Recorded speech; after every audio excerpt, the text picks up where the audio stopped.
This is Bruce Buffer, and this is the moment you've all been waiting for.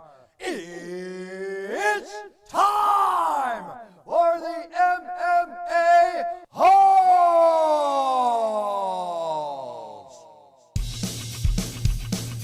Mixed martial a-holes. MMA-Holes, MMA-Holes, MMA-Holes, MMA-Holes, MMA-Holes. You like to be a mixed martial a-hole. MMA-Holes, MMA-Holes, MMA-Holes, MMA-Holes, MMA-Holes. No way. From the Queen Studios of New York, UFC 246. Let's do the press conference. Finally, we're going to react with the MMA-Holes.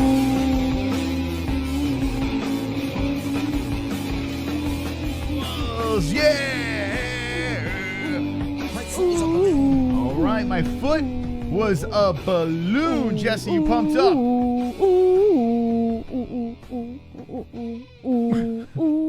Is that a yes or no? I am super pumped, Moss. All right. Conor McGregor. What about Cowboy? I love Cowboy, but Conor is the trash talker, so I gotta go with the trash talker for the press conference at least. Does this mean that you might be making a little bit of a turnaround, going backwards? Like you came into this sport all Conor McGregor, Love heave-ho, Conor, and then you just threw him aside. And now wait, hold on, Jesse. it's okay. Let me tell you this. Oh boy, explain yourself. It's like beginning of when I first came into the UFC, Conor, and then halfway through, and now it's like okay. I'm like halfway. Okay, so it looks like he's winning you back. I've always loved his trash talk. I'll never shit on him for that. I still disagree with a lot of shit that he's done, but I'm kind of feeling the confidence come from Conor. However, that does not mean that he is my pick. That does not mean he's my pick. You'll find out tomorrow on Fight Briefing. It just means I still get excited for his fights. Say, listen, you can't kill me, but based on what I've seen so far, press-wise, okay. Interesting. Conor McGregor is back. Cowboy Cerrone is returning as well. And this is a press conference. So we're going to be playing the audio of this press conference. We're going to do a live reaction to it. And then after, we'll take some phone calls, the whole deal. We'll get into some MMA news as well. Oh, excuse me, Moss. Our realtor just sent me a message. Okay. And we're going to get right into it. It's going to be exciting. Now, I want to know in the chat how pumped up you are for this press conference. Whether you're going for Conor or Cowboy, it doesn't really matter. It's up to, this is going to be fun. I am curious to see how much trash talking we're going to get. Is this going to be, a love fest between the two? I mean, there is a little bit of history between them, a little back and forth, but nothing of substance. Just like one press conference where they kind of got a little snippy with each other. Yeah. Other than that, there has been a ton of respect. Right. So it's funny you asked that. I went live a little earlier at the gym on the second channel, and someone brought something up that they think it's going to be less of them trying to attack each other and more Masvidal Covington talk. No, I don't see it. I think it will be Masvidal. And I can't remember who said Covington. It. Yeah, I can't remember who said it. Someone, please don't quote me on this. I don't know exactly what they said. I just glanced at the comment, but they said they think it's going to be kind of like questions about Conor versus Masvidal and like things like that, like things leading after the fight. Like they don't think it's going to be more of the trash talk between the two. I believe that they will be brought up, like these, after what's going to happen after this fight scenarios. Yeah. But I'm hoping that it's majority on this fight. I'm hoping that, because if you look at vintage Conor, whether you do like or dislike his trash talk, his secret sauce is the trash talk leading into the fight, on top of whatever skill set he has with that striking. Right. it's been the verbal warfare, getting into their minds, getting into their head. What's been fascinating with his run up into the titles, and then after that, his verbal attack has been, well, it's been a balloon. My foot was a balloon. It kind of fell apart. The Floyd Mayweather thing was a complete circus. It was silly. And let's put aside the Floyd Mayweather. That's boxing. That's a whole nother situation. We'll talk about boxing maybe later on in the show because there are things to talk about with that. He has made comments about that as well. We'll get to that later. We're going to talk about MMA here. And his last fight against Khabib looked very good as usual. Khabib is Khabib. Conor went for rounds with the guy and got knocked out. He murmured. The lead up to that fight, he claims that he was drinking and partying and doing whatever. And his trash talk was a little bit different. It was it was way more malicious. Right. It was a different approach. I found it enjoyable, just like the other stuff, but it was a little far. I didn't find it go enjoyable. He kind of went off the deep end. So now it's the regroup, the rebrand of Conor McGregor. And I've noticed there have been some people saying that they're actually enjoying this version. This little bit of trash talk, a little bit of being humble. This more mellow father version of Conor McGregor. It's starting, Moss. All right. Let's see how this goes. You ready, Jesse? Introducing first. He has the most wins and finishes in All right, let's see what we got. history. Here we go, guys. They're going to bring out Cowboy Cerrone first, so let's see how that thing We goes. should have a picture of Conor and Cowboy right smack up here. Well, you know what we could do, Jesse? We just put the thumbnail up like this. There we go. All right, so Donald Cerrone. Cerrone. Very low, huh? Donald Cerrone's coming in. He's slowly walking in, Donald Cerrone. He has the leather jacket on with the cowboy hat, looking slim and trim. Jesse, what do you think so far looking at Cowboy? I'm so nervous, Moss. You're nervous. He looks like a badass right now, but Please welcome the Irish I'm nervous. superstar. All right, here comes Conor McGregor. World champion. Crowd screaming in Vegas. For the first time in over 15 months.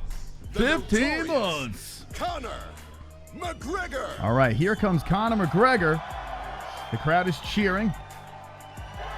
where is he? Here's something Oh, interesting. he's got the strut.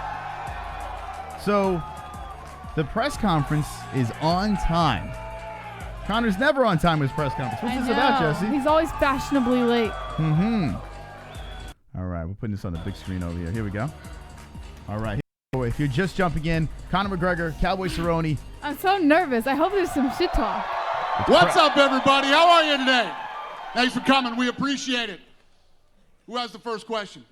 Right Conor, into it. I wanted to start with you. It's clear that you've got a much different energy about you this week and the way you're handling things, a much different approach to fight week, the fight itself. I'm just curious if you can pinpoint the moment that you realize, like, I've got to make a change. I've got to do this much differently than I did last time out.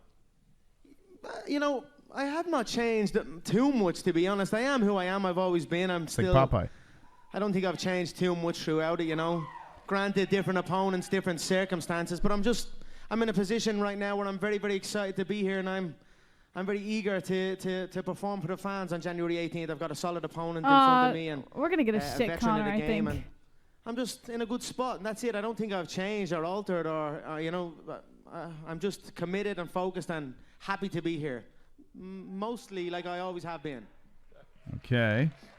All right. He's got that cocky look on his face, Conor, though. During the time away that you had, I mean, obviously you had the legal concerns and everything that was going against you. I just wonder, was there ever a thought in all that maybe you wouldn't be allowed to come back and fight, or maybe you didn't even want to come back and fight and have to come, deal with the hassle, deal with the headaches when obviously you've got plenty of money in the bank, I would imagine. You'd imagine correct. I'm very, very grateful and I'm just very honored and happy to be here on U.S. soil, back on United States soil, back here in Las Vegas.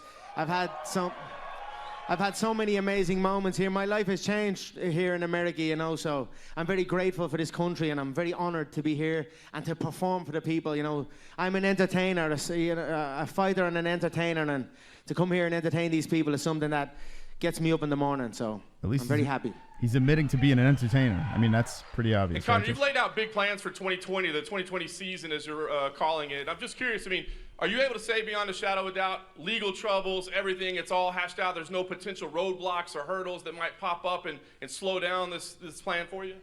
Mm-hmm. Guys, I have done nothing wrong here. I'm in a good spot. I am ready to fight. I am setting out for big goals. I'm going to kickstart UFC's 2020 year big, and I'm going to continue it. You know, it's going to be a mega year here at the UFC and at McGregor Sports and Entertainment. You know that. But Whoa. I'm very happy. I have a lot of exciting things in the pipeline. What the hell is that? It's damn good to be back. It's damn good. Like, he has the cocky look on his Conor, face, I know but that you've got I'm a lot not of feeling respect it. for Cowboy, and as you said, different circumstances, but I'm sure everybody here would appreciate the Mystic Mac prediction of how exactly you get this thing done. You know, I've had my back and forths with Donald throughout the years. I love how The Cowboy last time we looks. spoke to each other, or even saw each other, would have been at that press conference many years ago. So much has changed since then, right? I was the interim featherweight world champion at the time. Donald predicted I wouldn't get through Aldo. I got through Aldo. He predicted I was too small for the 155-pound division. I conquered that division. You know, we've had a good back and forth, myself and Donald. And as time has gone on, you know, he's become a family man. Obviously, you've seen him compete so many times. It's hard not to respect Donald right now at this stage, and he has my respect. And although there will be blood spilled on January 18th, it will not be bad blood. And for the Mystic Mac prediction, it will be a KO. All right, so Cowboy was clapping. Cowboy's hat is over his I face. don't like this. And all you see is his For chin. Cowboy, I wanted to That's ask, it. I mean, the prevailing wisdom in Darkness. breaking this thing down seems to be that if it ends early, it's because he was able to get to you with the power. If it ends late, you know, you'll be able to take over the fight as it carries on. How do you feel about that analysis? Oh man, I'm looking forward to Oh my 4 or God. 5 rounds of battling with this dude, man. Speak up. They made Conor's mic louder. I want to go on a fight, you know. Conor's one of the last dying breeds of the last fighters, man. So it's good to be in there with them and really get in there and fucking give it all we got. So yeah, man, I'm going 5 rounds with this dude, and I cannot fucking wait till Saturday night. Okay. You think they intentionally made Conor's mic louder? You I said don't know. yesterday that you didn't quite get the red panty night you were hoping for that was out there. So I'm curious, if you didn't quite get the big paycheck that you thought was coming, what does this fight mean to you? Oh no, you were mincing my words. You told me Conor said he made $80 million, and I said, well, fucking good for him. That's awesome. He wants to send a little bit of that grease my way. That'd be pretty badass. But this is the fight I wanted. I'm not complaining at all, man. I'm fucking here to have a good time. Like Conor said, we're entertainers, man. So we're here to fucking entertain, blow the roof off this motherfucker. Oh boy. This is kind of BMF-like, where they're kind of really don't kissing Just like one their this. last one for me, Cowboy. You keep saying, I keep hearing you say, I'm going to stand and trade. I'm going to give the fans the fight that they want to see. But I mean, a lot of us believe that your jiu-jitsu is probably superior. Can you tell us where jiu-jitsu or grappling ranks somewhere in the game plan? Like, is it plan B, or is it anywhere in there? For all you analysts and experts that are asking these questions, you would be fucking stupid to think this man doesn't have a wrestling defense or some kind of grappling defense. So for me just to walk in and be like, oh, I'm going to just take him down and submit him, get a fucking real life, man. We got to go in there, we got to fight our asses off. That's what's got to happen. Look at that. Cowboy pissed off. No, good for him. Yes, Conor. I like this Cowboy. About, I don't like this press conference. I like this Cowboy. Camp. So I was wondering what prompted that decision, and how do you respond to that criticism? Running my own fight camp, I have many. I'm not sure what do you mean by that? It's my fight camp. I'm setting it up. I've got my coaches and my team. I don't understand the question. Well, basically that there wasn't necessarily the same sort of structure or leadership to it as a conventional. I don't know where you read that, because it has been fully structured. I have a team of experts in many different fields, from the conditioning side, from the strength side, from the mixed martial arts side, from the boxing side, and it has been truly structured. I had a set time for my set times for my practices, 11 a.m. and 7 p.m., and I kept both times. I went to bed at a specific time. I woke up at a specific time. It was as structured as I've ever been. So It has been a phenomenal camp. I've given it my all. You know, I made a promise to my fans, to my team, to my people. I'd abstain from my beautiful liquid proper 12. I know you're enjoying it out there. He loves that liquid. I made a promise that I would abstain and stay focused and give up my all, and I have done that. So I'm very, very proud of myself. I'm very proud and grateful of my team that have been with me on this journey. Okay, glad to hear it.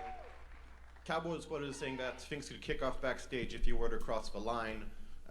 Do you expect either of you to cross the line leading up to the fight on Saturday? And what are your comments on that? This guy's shaking while he's asking questions. You know, like I said, I have respect for Donald. He has earned my respect through his activity and through just observing him. You know, he steps up. He goes through divisions also. Not many a man in the business does that. He's been around so long. It's actually great to be in this Pearl at the Palms arena. I've never been here. I know they used to hold the Ultimate Fighter fights here. This was even probably before my time. I wonder if Donald's probably even fought in this arena. You know, there you go. You know what I mean? So it's hard not to respect Donald. There'll be no bad blood here, but there will be blood spilled. Make no mistake about that. That's the beautiful business we're in. So I'm happy with that. I'm in a good spots. We're focusing on the skills here. I want to kill myself right now. It's going to be an exciting bout for the fans. There's going to be a lot of attacks, a lot of drama in there, no doubt. You know, so this is like deja vu very eager to get going.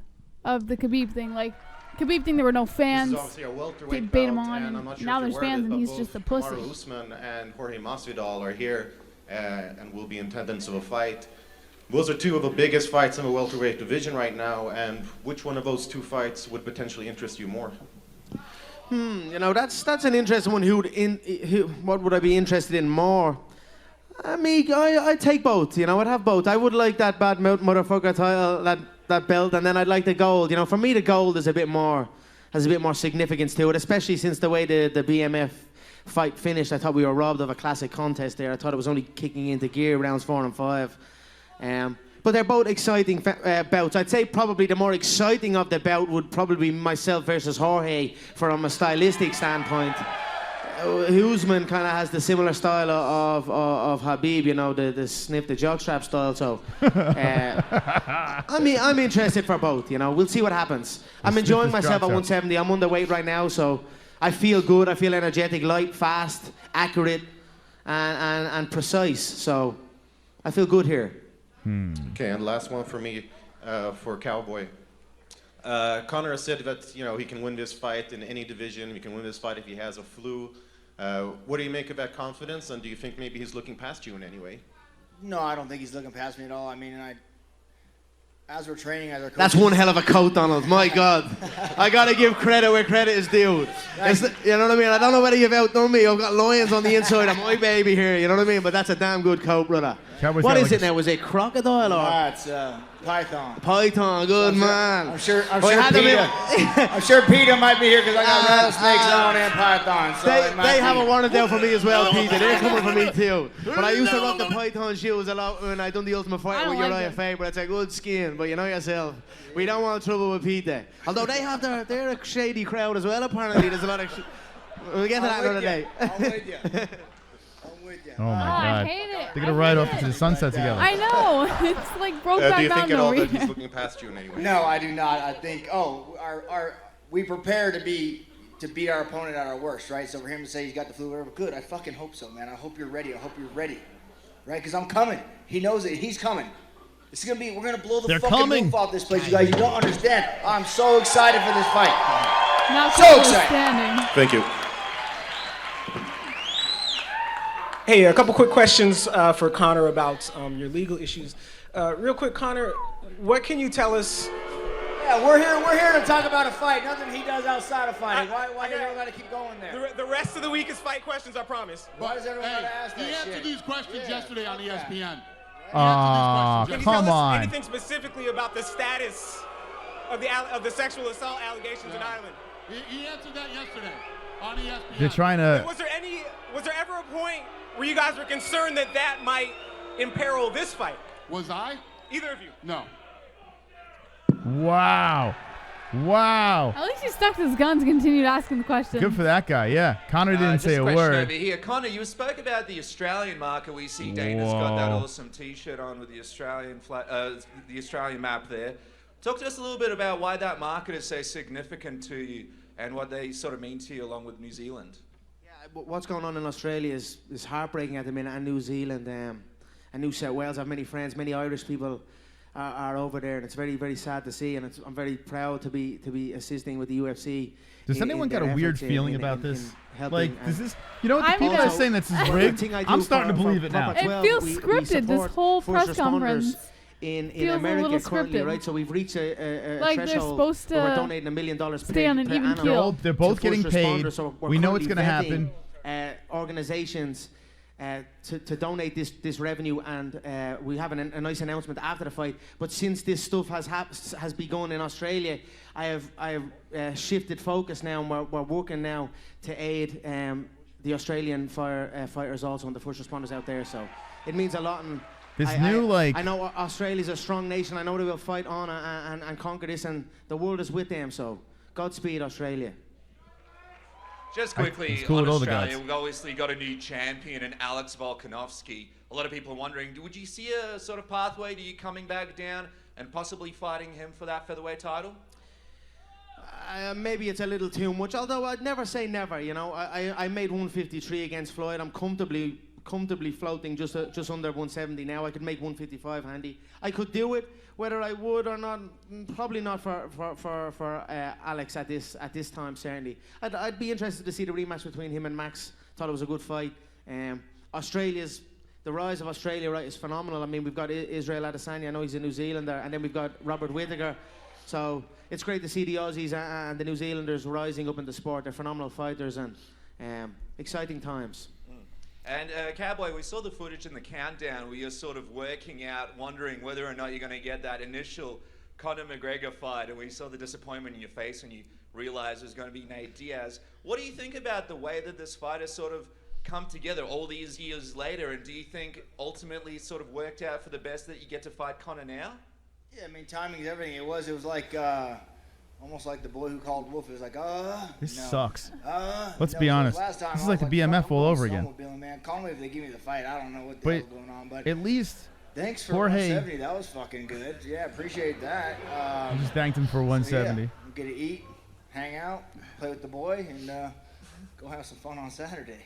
And I feel like a question that no one's really asked you yet is, if you did win on the weekend, what would your plans be going into the future? Are you focused on maybe staying at 170? There's some big fights there, or would you like to try and get a fight at 155? Maybe try and go for another title shot in the future? Oh man, Dana already knows Sunday I'm calling his ass and we're figuring something out. So that's just what I do. But nah, I'm gonna go play. I'm gonna take my boy up sledding after this fight, and we're gonna go on a vacation. So that's what I'm gonna do next.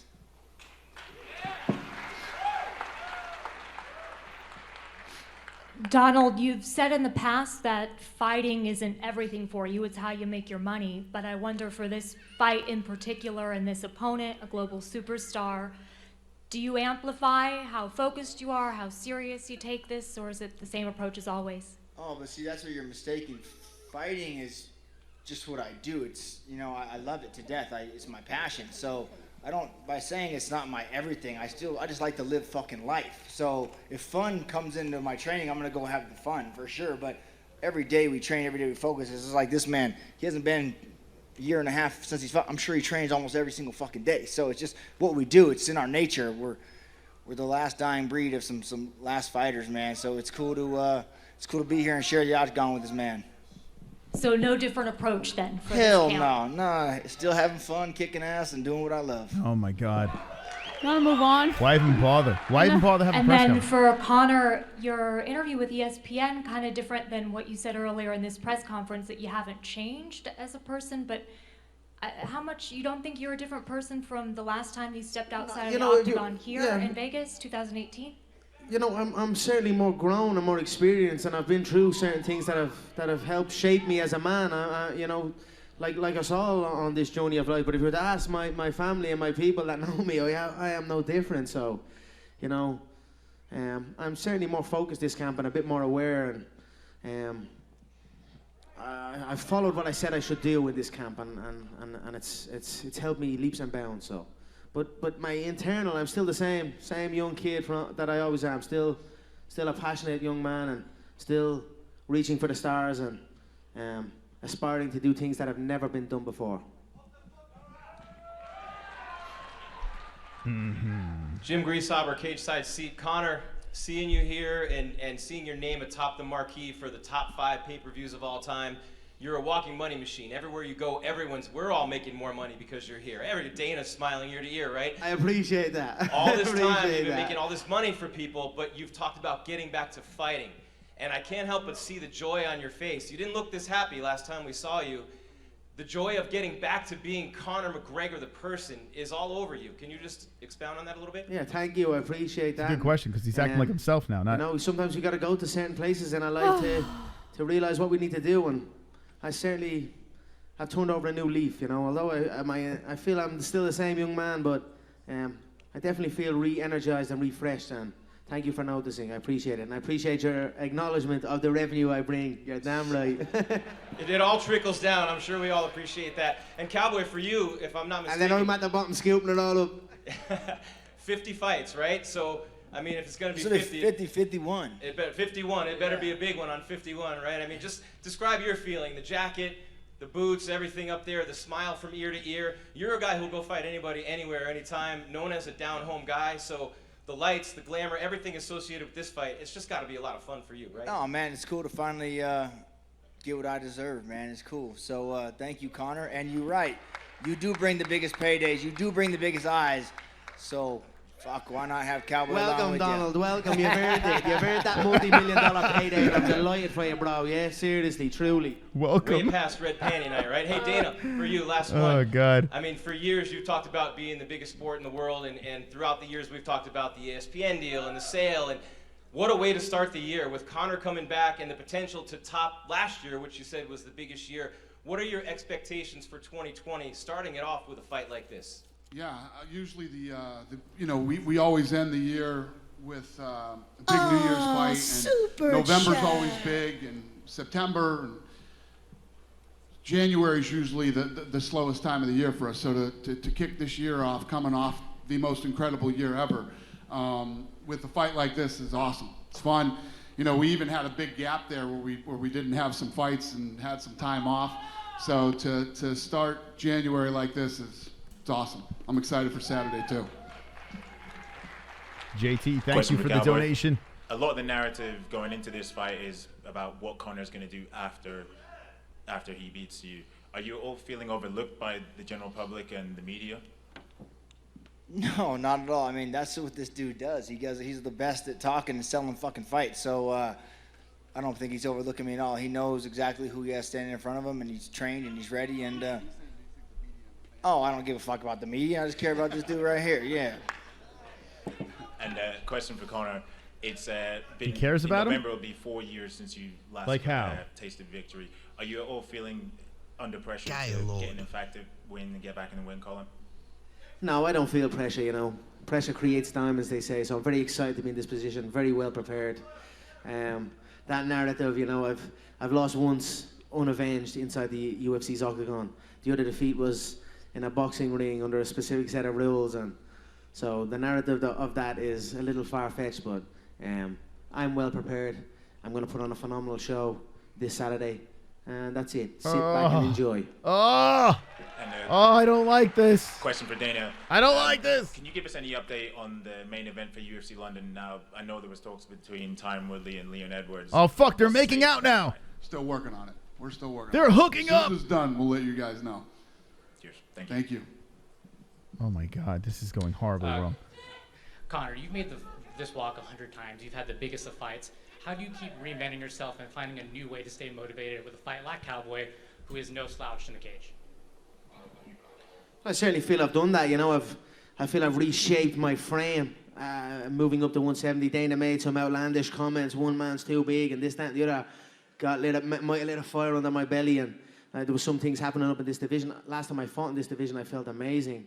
You know, I outlasted a triathlete, a man who's known for his cardiovascular abilities, and I dropped him multiple times inside the bout, and I'm full of energy. And, excuse me. That's the I want to add some excitement. At this weight, I feel good. The fans are excited. I always love to give fans, gift I wanna excitement smell to it. the fans, you know.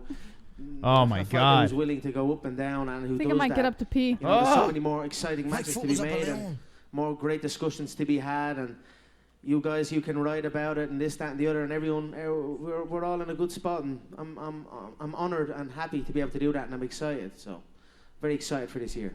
Jesus Christ. What is going on? Dana, one for you right here. To kind of tail off a question you were asked before, you mentioned how 2019 was the biggest year ever. If Conor's able to complete the season, fight 3 times this year, how big can 2020 be business-wise for the UFC? Should be damn good.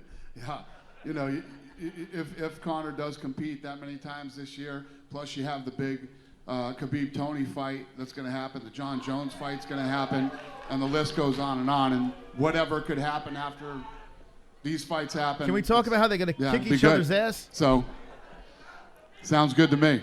Give me and something. One for you, Conor. We've never seen the scene with you up here. You're, you know, exchanging smiles with Cowboy. You're being very friendly. So much of your reputation is being built on mental warfare. Why did you choose to take this approach in, you know, dealing with Cowboy in the lead up to this fight? You know, I don't know. I am as real as it gets, like the company's slogan. You know, I am what I am. To how the situation is, and that's it. The situations have been a specific way for some time. This situation seems to be a little bit different, so I react accordingly. There's nothing false, nothing fake. It is just me being real and who I am, and that's it. What do you think is the most dangerous element of Cowboy's game? You know, his hat. I can read Donald, you know, I like him a lot. He's a good guy, but I can read Donald like a children's book, to be honest. You know, he's a good fighter. He's got some good tricks up his sleeve. Yes. I know the tricks he has, and I know what he's planning and what he hopes to achieve. But we are well prepared, and you know, we'll see on the night. It's going to be a good night. He can read him like a children's book. Back to you, Cowboy. Is there any tricks up your sleeve for Saturday night? Oh man, he can read me, so we'll see. Hopefully. Hopefully he's got some hooked on phonics. We'll see what's going on. I don't know. There you go, Cowboy and Conor. That's the trash. Notorious, how we doing? Oh God. Very good. How are you? Good. We've been waiting months on a Zuffa boxing announcement. It's been crickets. There's no secret. You've done things to change things in the fight game. You got Dana White doing courtside at a Clippers game with Floyd Mayweather. Do you know something with what's going on with Zuffa boxing? We're in negotiations, what they? But you know, we'll see what happens at Zuffa boxing and McGregor Sports and Entertainment. Earlier today, the Schmo talked to Manny Pacquiao's management. They're interested in doing a bout with you here in Las Vegas, here at Raider Stadium. Would a Manny Pacquiao match get precedent over a Floyd Mayweather rematch? That's a tough one. That's a tough one. I would love that. I would love that Floyd rematch. I thought I'd done for what was in front of me. I thought I'd done very well. I thought of some slight adjustments. I'd have done even better. So I feel now I could take that victory. The Manny Pacquiao the talks have been ongoing in that. And for me, an aspiration of mine now also is to win a boxing world title. I think that would be a phenomenal feather in the cap, and something I look to achieve in the future, and something I will achieve. You know, I'm back with my boxing coaches at Crumlin Boxing Club, where I learned how to. He'll be 1-1 with a boxing title. Be down on my punches, and we've cleaned up some things, and I'm feeling really confident in my boxing abilities, and it'd be an honor to come back into boxing, and who knows, maybe I will kickstart stuff for boxing if we can get there. Last one for Cowboy. You live at the BMF Ranch. We had the BMF title. Dana said it's a one-off. If you get the W against Conor, what are you going to do to vouch so you can fight for the BMF title to match your home? He got ran over by Jorge. Come on with it. You know, that's a no-brainer. But I'm looking for Saturday night, man. I'm not looking anywhere past that. Get out there and do what I got to do. When I get the victory, then we'll sit down and we'll talk, man. But until then, I'm focused on Saturday. Oh, my goodness. I'm going to take 2 more questions. Go ahead. Thank God. This one for Conor. Dana said earlier this week that you don't Man, believe he's that the Tony getting Khabib fat. fight is actually Oh gonna my happen God. coming up in April, and Right, you'd Monday. be ready for that if someone drops out. Is that Holy accurate? shit. Yeah. Well, look at history, right? They were scheduled to fight 4 times, or 4 or 5 times or something. Multiple pullouts on both sides. Even Khabib was supposed to fight Donald multiple times, pulled out, I believe, 3 times. Something wrong with his blood and something. 4 times. 4 times, you know. So they're known for not making that walk. So that would be an accurate statement that I would have made to Dana. Yes. And there's a fight card coming up here in March. There's no main event yet. if things go okay on Saturday, could you possibly turn around quickly? Yes. God willing, we come out here safe from this bout Saturday night. Most certainly, March would be well attainable. And who would that be, you think? Line them fucking up. I do not give it. I couldn't care. Any weight. You can't even say shit anymore? I'm in prime condition. I wouldn't ready give to a go. I don't care. And then Dana, I guess same question. Is that a possibility? There's no main event yet for that card in March here in Vegas. Could it be Conor McGregor or maybe even Cowboy Cerrone on headlining that one? Anything is possible. Let's see what happens on Saturday. And that's the fight card that it was supposed to be Adesanya versus Romero, and that hasn't come together yet. Is that accurate? Yeah, that's the Adesanya fight. And what's the status of that? Being worked on. Fair enough. And Kamaru Usman and Jorge Masvidal are going to be in town this week. They're going to be at media day tomorrow. Anything to read into about those two guys that's being just the way it played out. They just both happen to be in town. It has nothing to do with any fighting or anything like that. Last one for me, for Cowboy. Back in 2015, you had that press conference with Conor there, and you were kind of chiding him for going to 155. Now he's been at that weight. You guys are fighting at 170, ironically. Do you have different feelings about him now than you did back then? Oh, man, he did everything he said he was going to do, didn't he? So, any feelings? Yeah, he's fucking great, man, and I'm honored to share the thing with him. So, we'll see. We'll see if at 170 I'm still a fucking stick in the mud, huh? Yes. Oh, good God. man, good man. Go ahead. Yep. What is this? Did you have a question? Yeah, thank you, Dana. Yep. For Good Conor, man. Conor, you're known for having really evolved striking, and I remember back in the day you said that everyone else looked like they were kind of standing in quicksand. Give us your thoughts on what you feel about Donald Cerrone's striking. Yeah, I certainly feel I will have the speed advantage. I'm feeling confident going in here. I'm feeling confident against anyone. I'm fully prepared, fully committed Conor McGregor. There's no one that can touch me. You know, I birthed this game. I made this game what it is. So I'm going to go in there and remind everyone and show the world on January 18th. And if you look at the Nate Diaz fight, do you see any similarities in the fight with Nate and Cowboy as opposed to the two fights you've had with Nate and the fight you'll have here? Well, one similarity, they're both at 170, right? I mean, also, they're both six footers. So I'm excited about it. You know, Nate was one hell of a challenge, one hell of a competitor. And, you know, I look forward to maybe possibly that trilogy down the line also at some stage. Donald's also a hell of a competitor, a tough man. So. Final question. If this fight had taken place 5 years ago when you two first had words at a press conference as opposed to now, would it go the same way or how would it be different? The press conference probably would have went a different way. That's for damn sure. But the bout, I feel, probably would go the same way. So. Okay. And for Cowboy, biggest challenge of your career or just one of many? Oh, man, yeah. He's the two-time belt-holding champ, man. So you could definitely say this is to date, the toughest battle I've stepped in against. And I'm stoked, man, because this is a Cowboy. Can you fight the big fight? You never make it on the big fight. Well, motherfucker, here's the biggest one. Let's see, huh? Yeah. Last quick one for Cowboy. Cowboy, many people say that you really prefer when there's no bad blood and when there is respect and when there is, you know, that kind of camaraderie. And a lot of people say when there isn't, it bothers you. Is there any truth to that? Does it matter to you if people? No, it's just you media guys making bullshit up, just like they say, if you hug Cowboy in the ring, you're gonna get knocked out. So give me a big old ass hug when we get in there, all right? But no, there's no truth. We're just professionals. Why can't Conor sit here and hold himself like he's doing right? This is fucking amazing. Are you kidding me? I mean, you guys aren't getting the clickbait and all the shit you all want, but as a man, my hat's off to the son bitch for sitting here.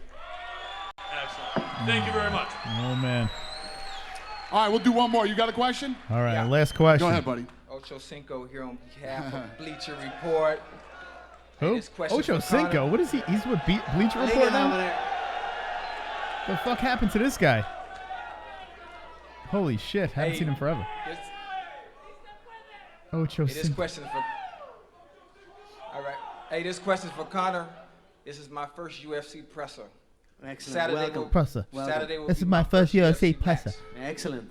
I'm not a gambling man, but if there was an event where I would bet the house, it would be this Saturday. I want to know before I bet this money, before I bet this money, how confident are you in Saturday's fight? Is that drunk? Welcome to the best show on earth, the Ultimate Fighting Championship. We're honored to have you, sir. I'm extremely confident, if you can't tell. I'm coming in with full preparation, full commitment, and full confidence in my striking abilities and my shots. And who knows, maybe a submission, but I'm going to be going for the knockout. Oh my God. Good to see you, baby. You too, bud. Thank you. All right, everybody. Thanks for coming out today. We're going to get this stuff out of here. Everybody. Square them off. We'll see you Saturday night.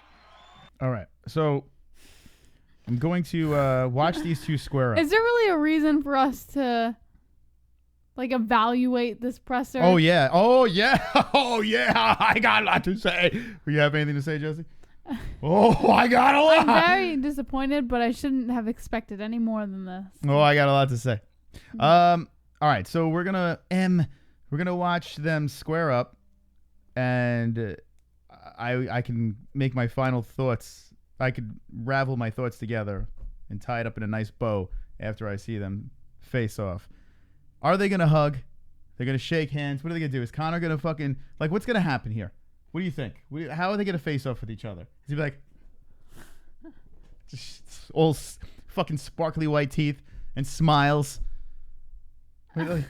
What's going on? All right, so we're gonna wait for this. They're clearing out the stage. This is in Las Vegas. If you're just jumping in, super chat. we got a beautiful super chat from King K. Therapy session. Yeah, we're gonna get your thoughts too. We'll open up some phone lines. So Minnie Moss's legs are gone. Watch this. Don't ruin that thing. I'm gonna need it after I go on my little They're thing. back. So, all right. Look what Moss did to his face. I ripped his He beard has no off. face left because Moss has been so stressed lately that he rubbed the face off of Minnie Moss. All right. I have to see this face off. I have to see what's going on here. So now the stage is cleared. Dana White gives a thumbs up to the press. Everyone holds up their cameras and phones. Super chat. Super chat coming in. Drunk Savage. JBH gonna stick her head in the Instant Pot, bro. I think so. All right, here we go. They shook hands, and now they are in each other's face. Cowboy looking a lot taller than Conor. Cowboy's smiling, and Conor's like straight face. Conor is stoic, stared him in the eyes, in the soul, shake his hand, and there they go. They're taking now. Cowboy does look a lot taller than Conor. Looks like a manlet here. Cowboy's what, 6'1"? Cowboy's got a 73-inch reach, though, and Conor is 74. So Conor's got the reach. Height but usually Cowboy doesn't mean has shit. the height, yeah. Interesting. Very interesting. Okay, so the face-off happened. Okay. All right. Jess, would you like to start this off, or would you like me to I'm go going to into leave it to you because I am severely disappointed, but I don't know why because I should have expected nothing more than what we got tonight. All right, so it's always difficult after you just witness something to just give an immediate, like, okay, this is what happened here. So I'm going to try to say this, you know, just coming off of this fresh. I'm going to put my thoughts together, and I'm sure by Friday, I'm sure my thoughts are going to be completely, more well put together. But right now, this is what I get from this press conference, okay? Okay. The Conor McGregor that we just saw speak, or you just listened to speak, this is Conor McGregor. This is him without all the flash, without all that bullshit. We've seen Conor interviewed before, and we've seen this in his earlier days, where he was just a humble guy, a nice guy. This is stay-at-home Conor McGregor. Even before he was, daddied up, had no kids. It was just him and Dee in the little apartment. This was Conor McGregor. Even into his success, we've seen glimpses of this being Conor McGregor. He develops his character like Colby Covington did, right? And went crazy. He grabs the two belts. He does everything he needed to do. And then he went really crazy. He partied, went nuts, and the whole Khabib thing was just a complete shit show. The Mayweather thing, complete shit show. Now it's damage control Conor. The ESPN interview. My foot was a balloon. My foot was a balloon, right? The ARIEL HELWANI interview, all of a sudden he's more down to earth. A little bit of trash talk, not a lot. Here we are at this press conference. I'd be lying if I said I wasn't disappointed. I'm incredibly disappointed. I don't know why. We shouldn't have expected anything more because this is a new version of Conor. And I'm not expecting because You know what? He's got the Reebok commercial with the little cartoon on his shirt. The guy's making all his money. He got a second chance, so he's doing what he has to do to make that money. Because that's what he likes. He wants to make that 80 mil, right? Yes. So yes, Mystic Moss. I'm going to be interested to see, because there's going to be a lot of people that hated Conor because of his antics. And now this is a more humble Conor. CBD. CBD. CBD. CBD. CBD. CBD. CBD. Roberto. CBD. It helps with healing process and inflammation and stuff like that. So you want to get these for before or after the fight training and make your life a better place. All right. What's Roberto have to say? Two guys making $1 million paydays. Cowboy deserves that. That's what I saw. Cowboy showing respect to the money man in the UFC. There you go. Cowboy's always been respectful, right, Jess? Yeah, but now he has to be extra respectful because of what Roberto said. Conor brings the money. Listen, Cowboy Cerrone was Cowboy Cerrone. This is what we've seen his whole career. This is Cowboy. He has never strayed. What you see is what you get. When he gets in the cage, he's an animal. You know, Cowboy is one of the baddest men out there. Now, so with this press conference, I can't take anything from the Cowboy side of things because he's been exactly the same. All I can see right now is what Conor did, how Conor acted in this press conference. The one question. Oh, the Notorious is in the chat. What does he say? He says, laughing my ass off, people call him a shitty person, but then when he chills out, people hate him even more. Never So can true. win with these idiots, LOL. It's so true, though Notorious in the chat. You bring up a good point because no matter what, there are going to be people out there that just can't stand him. They're going to kill him for his rise up and his antics on his rise up. Now he's trying to better himself and be that good guy, you know? And everyone people are gonna hates him for that. Yeah, there's going to be those people. I was one of those guys that from the beginning, all the way up to his antics to Khabib, I didn't give a shit. Yeah, I thought it was hilarious. Yeah, you found him. So here's the thing. I've always liked the whole Conor run up. You know, this is going to take a little adjusting for me because I really didn't sign up to see Conor in real life. Like nice guy Conor. Yeah, I like the character. I like the shtick. I liked knowing, hey, behind closed doors, Conor's probably a good dude. You know, that's what everyone said. Well, that's arguable. Our buddy that came on the show, that was his training partner, Tom Egan. Tom Egan. He comes on. What did he say? He says he's a good dude, a but great guy. he got into a lot of trouble and offended a lot of people and lost a lot of friends because of the actions that he made. Money fucks people up. If I had money, I would be like Justin Bieber. I'd be a complete douchebag. If I had money young, I would be a fucking douche. Let's hope you're not like that older, though. Listen, I'm old. You saw me earlier in the other stream. I don't give a fuck anymore. I just don't want to be bothered. Before this stream, I'm like, Jesse, just please, just give me a second. I don't even want to talk to anybody. I just want to kind of shut down. I'm not like that. People are different in front of the camera than they are off the camera. And I believe that with Conor. What we saw Conor today at the press conference was regular Conor. Everyday Conor. Do you want to see that? No, I don't. That's not what I signed up for. I am curious. If he gets the win on Saturday, and the people that are saying that this is scripted, you know, I could understand why they're saying this because this is a complete shock to anyone that's consumed Conor McGregor. Complete shock, right? So now you have to see this Conor McGregor. You see Cowboy Cerrone. They're looking each other's ass. Everyone's saying Cowboy's going to take a dive. After watching this press conference, how do you argue it? Yeah, I mean, you can't. Do I think he's taking a dive? No, I'm not. I'm still going to go with he's not taking a dive. I think these two are going to bring it on Saturday night. No, What do you think? I don't think anyone's taking a dive. But I hate like predicting how this fight's gonna go because I'd like to think they're both gonna bring it. But tell me, press conference, okay? After watching this press conference, okay, what do you pull out of this thing? Nothing. Nothing. You got nothing. I'm so disappointed that I spent all that time watching this press conference. Okay. Listen, it is what it is. I'm sure some people enjoyed it, but I was not one of those people. I'm like you. I like the shtick. You know, there's a lot of things I'm ashamed of Conor for, but I love the shtick. I've always been a fan of the trash talk, and when you don't get that, and I love Khabib, and I was even having fun with Conor's trash talk towards Khabib, and I fucking love Khabib, but like just Conor, the way he presents himself, the way he goes about those things, it's fun to me.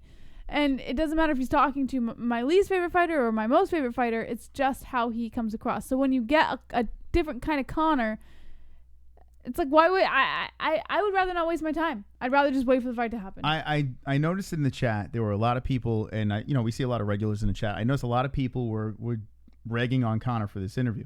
Right? The same press conference. The same people were tearing him apart for his antics before this new version of Conor. So right there, no matter what this guy you're never does, gonna he can't win. Yeah. But as a McGregor supporter and a fan of the guy, like I'm a straight up fan of Conor. Like I like the dude. I think he's funny as all hell.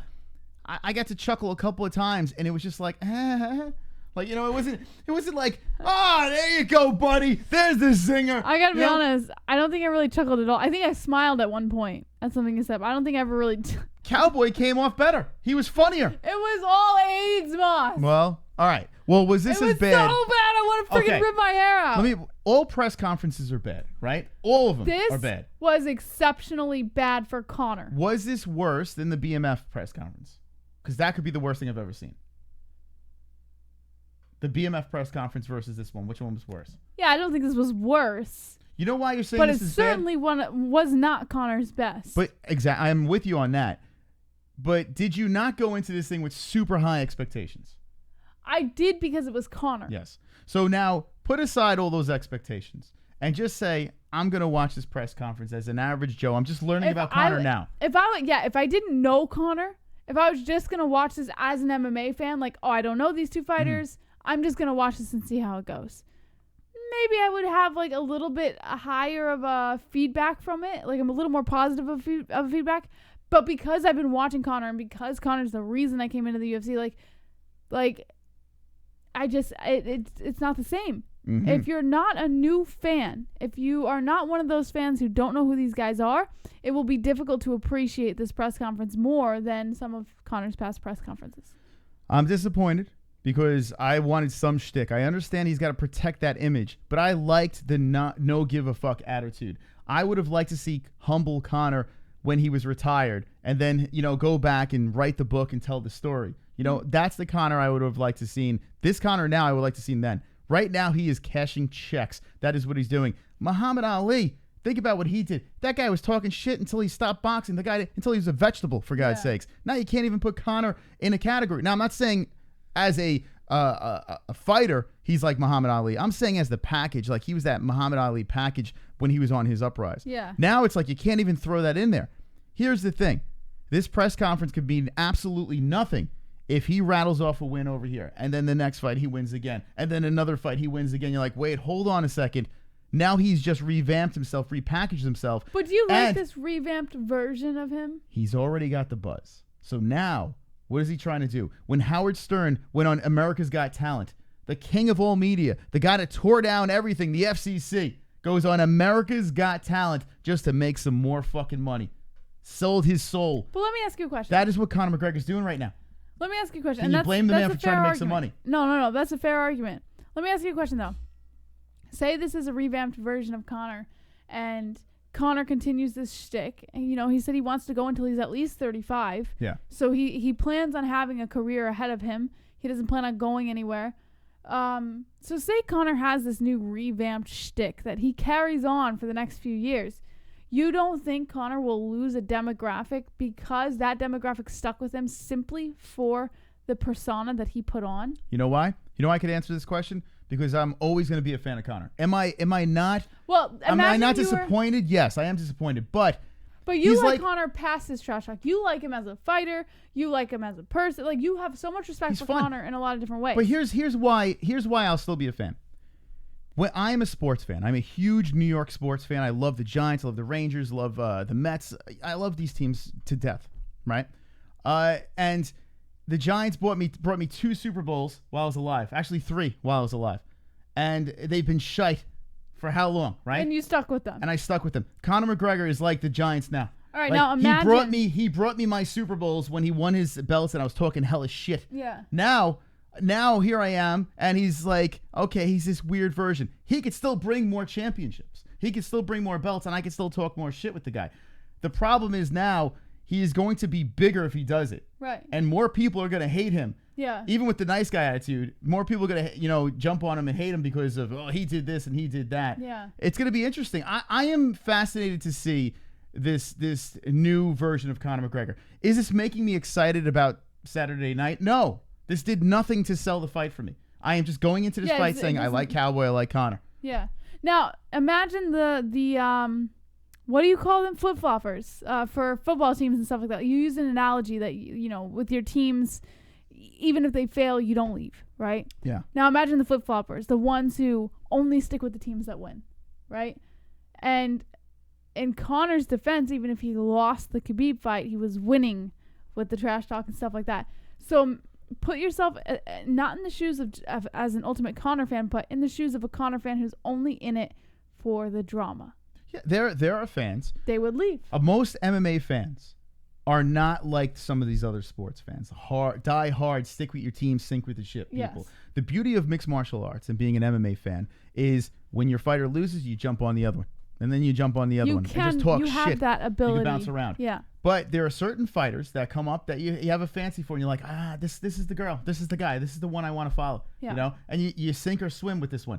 MMA fans aren't built like that. So a lot of these flip floppers that go out there and be like Kevin from Chicago, the guy can't stick to a fighter for anything. Well, one minute he's riding one's cock, and then the next one he's on the other cock. It's funny you mentioned Kevin because if you think about it, like Kevin is one of those fans who won't like come out and make a pick. Yeah. You know, he never comes out before a fight and goes, I have this fighter to win, I have this fighter to win, I have this fighter to win. He's the kind of fan who goes, oh, well, they could win this way or that way. And then when someone wins, he goes, oh, I told you they would win. No, he He's does that pick. kind No, of he fan. does pick fighters. The problem is Very no, he limited. does. He calls up and says this person's going to win. Kevin doesn't do that. But what Kevin does is when his fighter I loses. know so many Hold on. times. When Kevin loses, when his fighter loses, that means it's time to jump on someone else's cock and disregard everything that he said. He contradicts himself. That's his biggest problem. We have caught Connor. We've caught Kevin countless times not making a pick. Then someone wins and he goes, I had them as a pick. No. Yes. I mean, I can't Yes, name one. we Maybe have. maybe one time, but I've noticed the guy, he picks a guy and then just contradicts himself in the next fight. Uh-huh. That's what I've seen. He does make predictions. Who gives a fuck about Kevin? Well, Who cares agree about to him? Disagree on that. Fuck But it, hey. Hold on, I get let's what play you're donations. saying as a fan. Yeah, all right, hold on a second. We got some super chats coming in. Let's play donaciones. I had totally forgot about Hooked on Phonics. It worked for me? No. Hooked on Phonics is probably the reason why my spelling is horrific. Did you ever deal with Hooked on Phonics? No, my brothers used to do phonics when Yeah. they were younger. I had Phonics is fun. They It's not. believed my brothers were dyslexic. Yeah. So they were like, oh, put them on phonics. They were trying to put them in special ed classes because they were dyslexic. All right. Thank you, Travis, for the donatione. We also have another one coming in over here, and his name is... Super chat. Jeremiah. That was boring.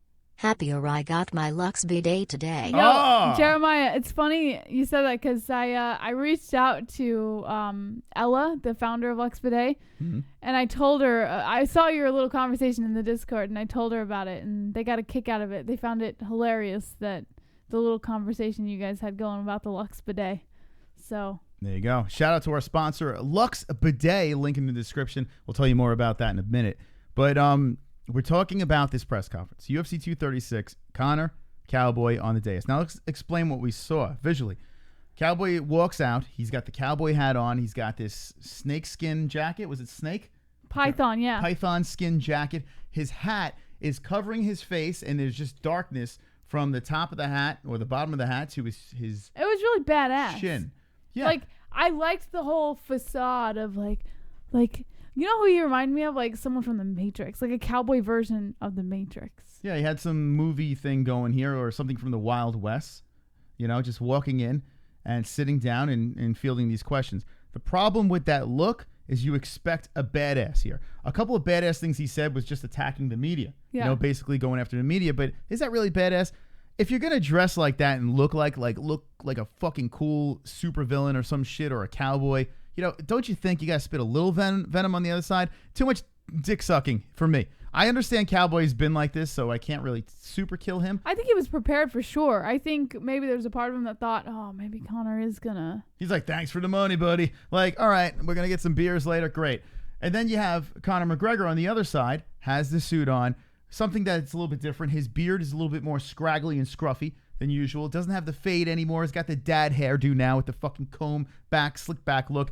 He's like, his features are this mature, father-like figure. Everything down to his, the way he's grooming himself is him just showing everyone that he's matured. Yeah. He don't need that skin fade anymore. He's matured.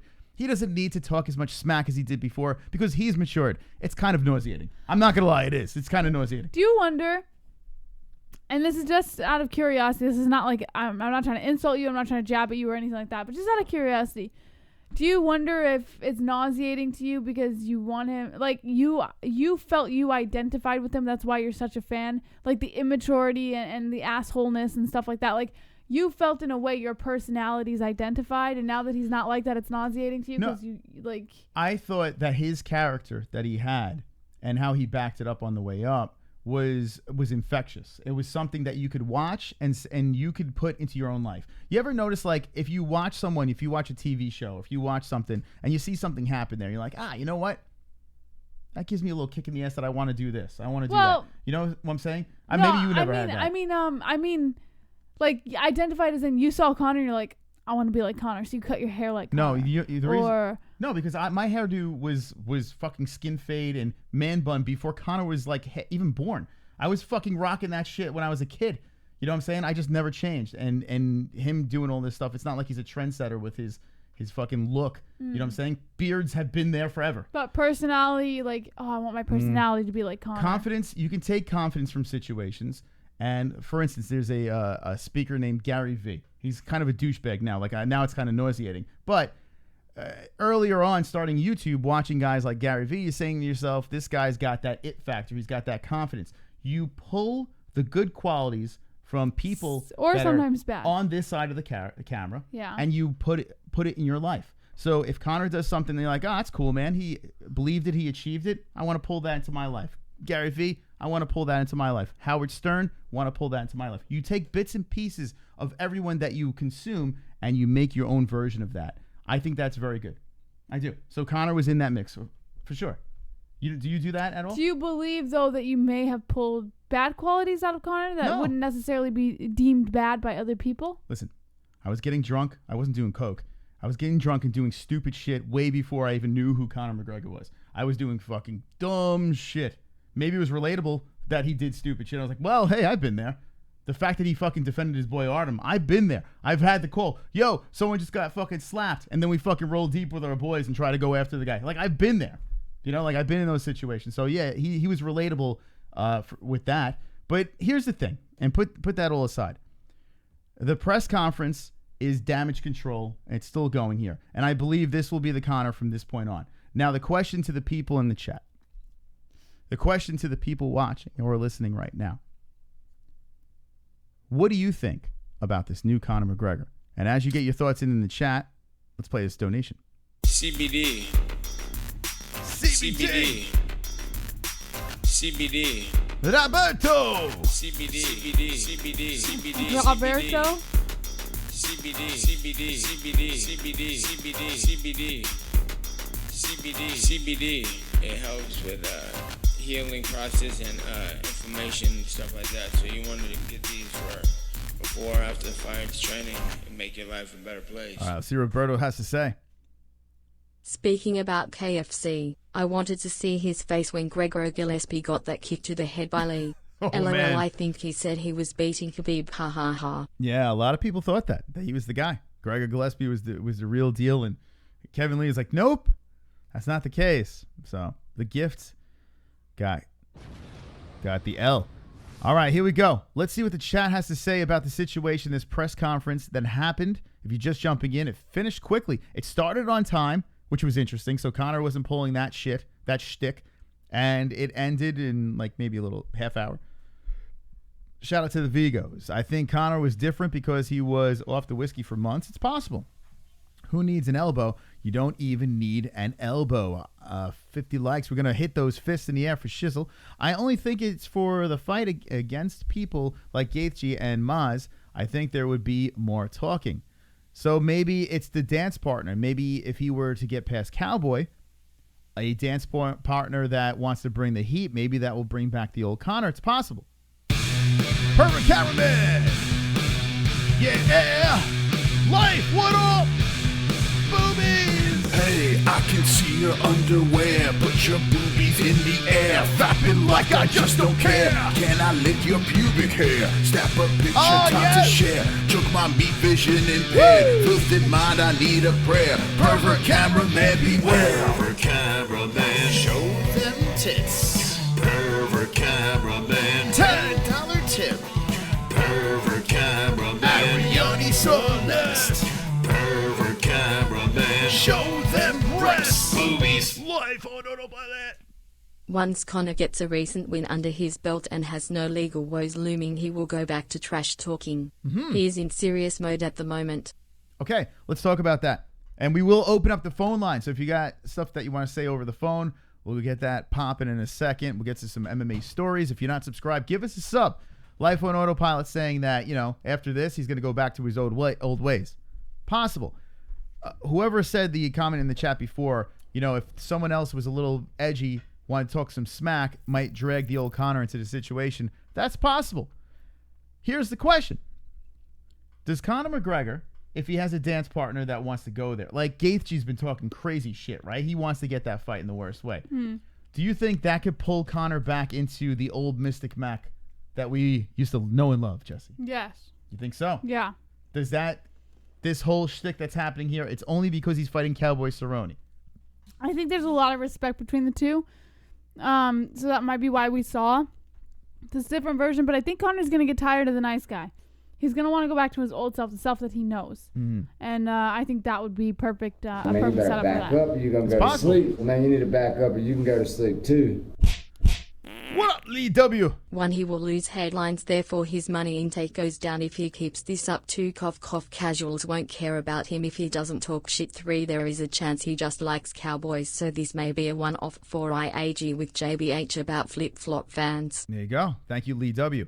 Here's what I think is going to happen. If he is able to maintain this Disney-like character that he is right now, he's going to explode with the casual fans that don't want the trash talk, that like the good guy. He's going to grab the good guy audience, like WWE. There's a good guy and bad guy. Some of these new fans will be like, well, I like that Conor McGregor. If he backs it up by winning, they're going to like that approach because he's already a star. If he was just doing this from the beginning, it'd be difficult. But I think he's already a star, and people are going to be watching. And if he has this nice guy attitude, this family-friendly attitude, I think he's just going to be bigger than he was before, to be honest. I agree. He's already big, like he's already going to sell the pay-per-views. He already caught one audience and he's catering to another, so you got to think once you capitalize on a certain set of audience, all right, now how do we get more? So we move on to something else that caters to an audience. Yeah. Now how do we get more? Move on to another one, so it makes sense. It definitely makes sense. I just don't like it.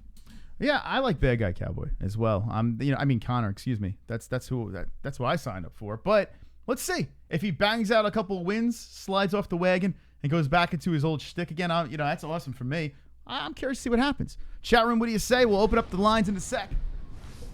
CM the Killer says, Conor gonna have his cartoon soon. Jumanji Warlord, his next move will be Jesus mode. Mark Roberts, tell Conor to shut his mouth. William says, the whole division gets teabagged by... Oh, I missed it. I'm sorry, man. The Notorious says, I agree. Nini says, Mayweather #1. Hunter Gatherer. When Conor fits Jorge, you'll get the Irish gangster trash you've grown to love. Yo, the press conference already happened. Yeah, Pumpkin. We just had the press conference live. We covered that, and now we're talking about it, getting people's opinions, and then we're going to move on to some news, some Conor McGregor news, UFC 246 news, as well as some other news that is also there. But, yeah. Lying my ass off, she read my comment. I read all comments. CM the Killer. Foucault the Hater says says and H. Yes, Chris Richards says Conor needs the win. He knows that. Art Vandalay says just watch the replay of the face-off. That was fucking awesome. It's beer o'clock. Hit that like button for fam. Conor almost went John Jones style. Good guy. Rest in peace, Rocky Johnson. Ha ha ha ha ha ha ha ha ha ha ha ha. Wonderful, wonderful. It's the person saying about the face-off. Now, the press conference was kind of shite. Subscribe, please. Right now, please subscribe. We want to let the Dragons loose at 32,500. We let them loose. If we get to 32,500 tonight, Moss, What's going to happen? I'll do a fancy dance. A fancy dance. All right. So if you want the fancy dance, let's get the subs in. All right. The person talking about the face-off. Okay. I like the face-off. Conor looked into his eyes. It was very serious. Cowboy had his smile. You know, Cowboy does that thing. You know, kind of like, hey, let's dance. Let's have a good time. Conor looked very serious. After all that lovey-dovey shit, I kind of got a little chill when Conor got up into him and looked into the eyes. I saw something there. I saw a glimpse that he is fired up, trying to look into Cowboy's soul. It's going to be interesting to see the actual stare downs, the ceremonial weigh-in stare downs on Friday. Now all the lovey-dovey shit's gone. Now it's time to go to war. This could be interesting. Maybe Conor will flip the script and say, okay, it's game time. Let's go. I'm curious to see how that stare down goes, and that's going to, you know, really sell this fight for me. That's really going to, if it's a more of a, let me suck your cock, then I'm going to have a problem, Jesse. You're so cute. I know. All right, chat room, you ready to open up the phone lines? You ready, Jesse? I'm ready, boss. All right, we're going to open up the phones. Now, here's the deal. We have I thought you were some going to ask business. me to give the number. I was about to give it. Not yet. Let's beat up the ceiling. You Don't ready, use Jesse? your arm. Don't use your arm. All right, I'll just go like this. Bad elbow. Elbow. I've got 50 likes. You got 50 likes. We've got 50 likes. MMA-Holes 50 likes. I've got 50 likes. You got 50 likes. We've got 50 likes. MMA-Holes 50 likes. I've got 50 likes. You got 50 likes. We've got 50 likes. MMA-Holes 50 likes. Okay. Dislikes can choke on a dick. Why would you do that to yourself? Jesse, I'm a fucking man for the people. That's going to cost more money if you fuck I am it a up. man for the people. Jesse, stop complaining. We got 50 more likes. Do not do it. We're doing it again. I love you. Let's go. You're so reckless. Yes. I've got 50 likes. You got 50 likes. I feel it. 50 likes. MMA-Holes 50 likes. I've got 50 likes. You got 50 likes. We've got 50 likes. MMA-Holes 50 likes. I've got 50 likes. Like the shit out of me, you pussies. We've got 50 likes. MMA-Holes 50 likes. The dislikes can choke on a dick. Something funny. He fucked up his elbow. And he has medication right now to relieve the pain. Listen, and the he meds thinks are he's kicking in. Superman just because he can't feel anything right now. Listen. Like once Jesse, those meds wear off. shut the fuck up. Moss. Don't be a gay lord. Listen, here's the deal. Enough. Conor McGregor laid an egg at this press conference. I am not going to lay an egg for this show. Even though I have tremendous pain in my elbow, it's better. It's a little bit better. I'm on meds. I'm all medded up. I'm going to bring this thing home. Now, get those likes up. Let's beat up the ceiling tonight. And I appreciate your concern. But Jesus Christ. Superstar. All right, let's take the calls, Jesse. Let's get those calls going. I do not want to pay the money for that, Moss. 516. Stop it. Jesus Christ. Don't make me fucking... Just because my elbow's a balloon. My foot was a balloon. Doesn't mean you should worry. Let's open up the phone lines. All right, so Jesse, what is the number? 516-522-0267. No, I'm not pissed, Derek. I have a lot of concern for Moss. Yeah, she's a worrywart. When something's wrong with him, like Worry after it the needs stream. to be fixed immediately. Yeah, worry after the stream. Don't worry now. Here we go. All right, phone lines are open. Now, I want it quick. I don't want like long. I'm going to be hanging up on people. I just want it quick. I want your thoughts. Oh, we got the wrong episode here. Jesse, what the fuck? That's your fault. You set it up this time. It's episode 2. All right, so episode 2 is there. Here we go. What was that? That was like a celebration. Yeah. It's not my fault this time. Okay. So 516-522-0267. Give us a call. I want your quick thoughts on the press conference. What do you think of this Disney version of Conor McGregor, who's got the cartoon now? He's got the shirt. What about what he said? It was in the embedded. I like this shirt. Everyone was giving me hell, but I knew it was a character, and I'm proud to wear this shirt. And I'm like, what the fuck? It's terrible. It's a terrible shirt. The Conor. I don't know if you guys saw his Reebok shirt. It's horrific. Now, I'm assuming the phone line's going to be a problem here tonight because we do have a lot of people watching, and hopefully you can get through. So the number is 522-0267. Call us. As we wait for those calls to get in, let's open up the chat room and see what's going on in there. Moss, first, Yeah, let me just tell you something. sure. Before we get into the chat room, TGIW cam us again, Moss. Okay. I want you to know. You're my best friend. Thank you, Jesse. Thanks for doing the show with me. You're welcome, Jesse. And being my favorite co-host. Thank you, Jesse, for joining us tonight. Appreciate it. Just showing up to the show. All right. Anyway. Okay. The phone line's working? What the hell's going on here? I think they're working. You want me to call and check? Here, I'll just... call us up, Jesse. Call the show and ask us a question. I'm going to call the show. Here we go. 516-522-0267. Let's see if these things are working. Unless they can't be scared to call. I don't see that. I don't see that happening. I see very strong people. This is like the press conference. It's not working. It's not working? It says the Google subscriber you called is not available. Too many people are probably trying to call. Fuck. All right, let's try this again. Hold on a second. Let me open it back up. So, the computer has been acting a little buggy lately. Yeah, it's not working. I'm going to fire the producer. Maybe a lot of people are trying to call in. That's probably it. All right, let's try this again. Here we go. It's on. Still nothing, Jesse? Call the show. Yeah, I think a lot of people are trying to call in. Yep. All right. Well, we'll see. We'll see if you can get in. Yeah, Ann says it's not working. So, the Google Hangouts is our number, and apparently it's all jammed up. People trying to get in. People frantically trying to call. I don't blame them. I mean, I'm sure a lot of people have a lot to say about this thing. Yeah, Aiden says it's not working either. Fuck. This is what I got. The Google subscriber you have called is not available. What? Please leave a message. Not available. So, don't know what that is. It's Not weird. available. It's here. Oh, I didn't even put my mic on when I did that. No. They get the hint. The Google fuck? subscribers. Well, keep calling in, and we'll see if someone could slip through the cracks. I don't know why that's happening. It's a terrible thing for that to happen. Anyway, we just watched the press conference of the Conor McGregor versus Cowboy Cerrone The Google UFC. subscriber you have called is not available. Please leave a message. The fuck? The hell kind of show do we run over here? Yeah, I don't know what's going on. Yeah. So Ann says it's happening every time. All right, maybe everyone should stop calling. Everyone stop calling for a minute. Let's see if we have any. I'm going to check if we have any voicemails. You can't even leave a voicemail, right? No. It says it says please leave a message, so you can leave a message. Let me see. Actually, we can play messages then. Here we you go. All right, we're going to play a couple of messages. God knows what the hell this is going to sound like. Here we go. All right, so if you call, leave a message. We'll play your message. All right, here we go. All right, let's see what this one is. Okay. All right, first call. Here we go.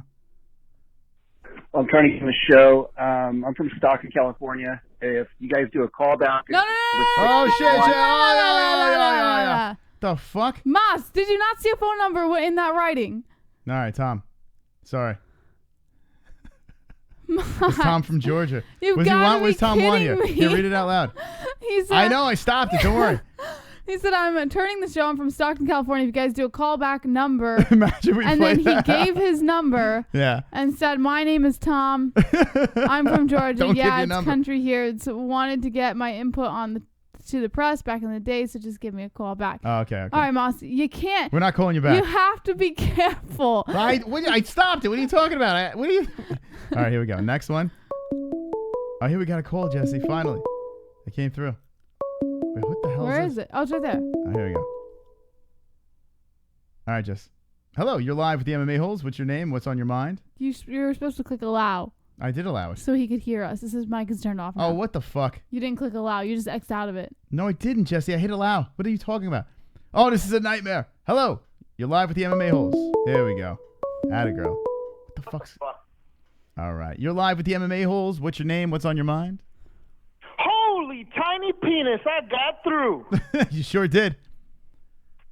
Man, what the fuck, dude? You guys are doing such a fantabulous job. The fucking line's jammed up. People can't even call in. I love it. It's crazy. How'd you get through? You know what, bro? I fucking got some connections. You know the Mexicans, man, we hop border walls. We get through fucking phone lines, dude. We do it all. Yeah. Well, you guys have the goods. So I saw the press conference, and I'll be honest with you, it was a little bit strange to see this kind of like, chill McGregor.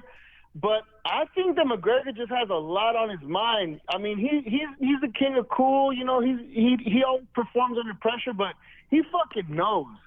He knows if somehow, some way, Conor takes him. I mean, Cowboy takes him into deep water and submits his ass, or if fucking Cowboy doesn't do what he's known for and starts slow, if he actually gets in there and starts fucking, you know, leg kicking him and just starts working him, he's got his reputation to lose.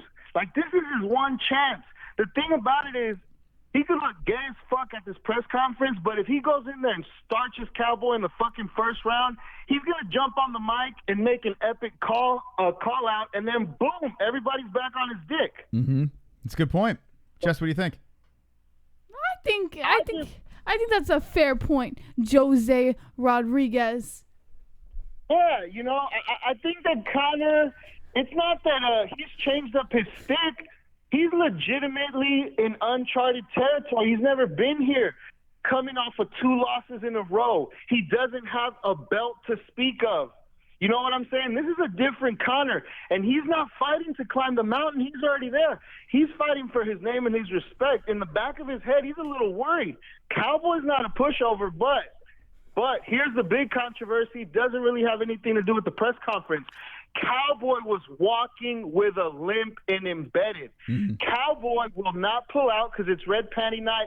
I believe Cowboy has sustained a leg injury, and I think he's going to get fucking starched. So McGregor's going to have a beautiful outing, and Cowboy's going to reveal a leg injury. Uh-huh. Jose, you sound like my Mexican uncle.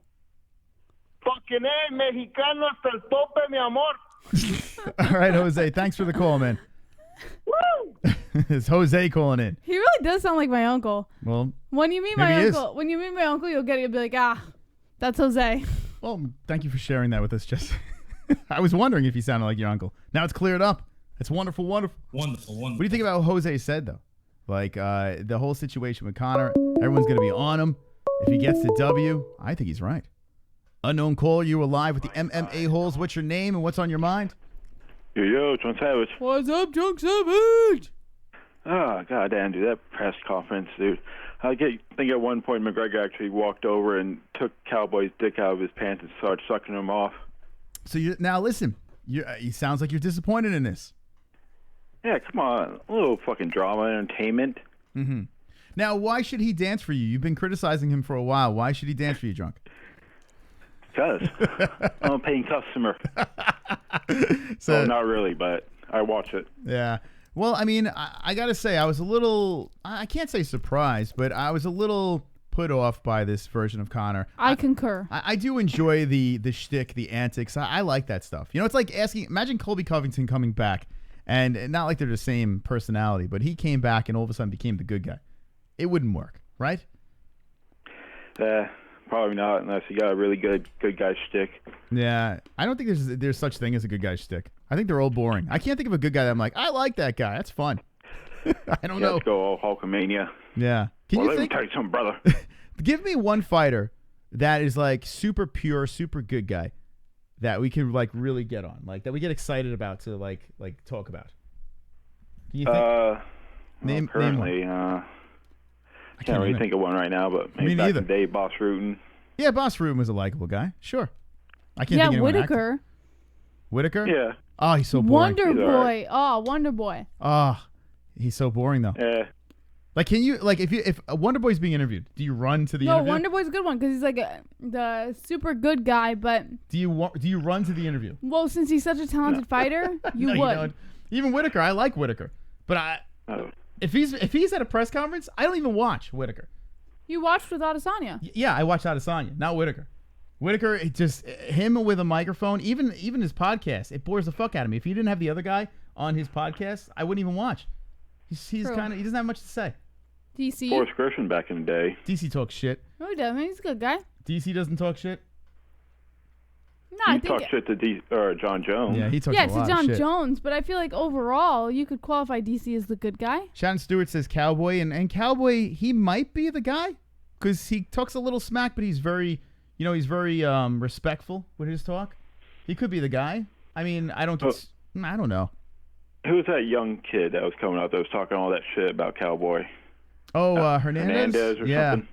Oh yeah. Yeah, Cowboy went off on him, didn't he? He did. Yeah, he did. Kind of call him out for being, the rookie, the youngster.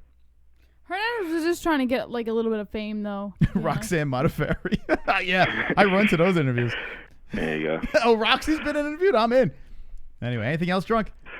Well, you think Conor was doing this nice guy act for, Khabib, like maybe Khabib would be like, oh, Conor McGregor's matured and shit. Maybe I should give him another chance for the fight. The more I think about it, my initial reaction is like, oh, shit, this is the new Conor. But the more I think about it, let it all sink in, I think Jose might be right.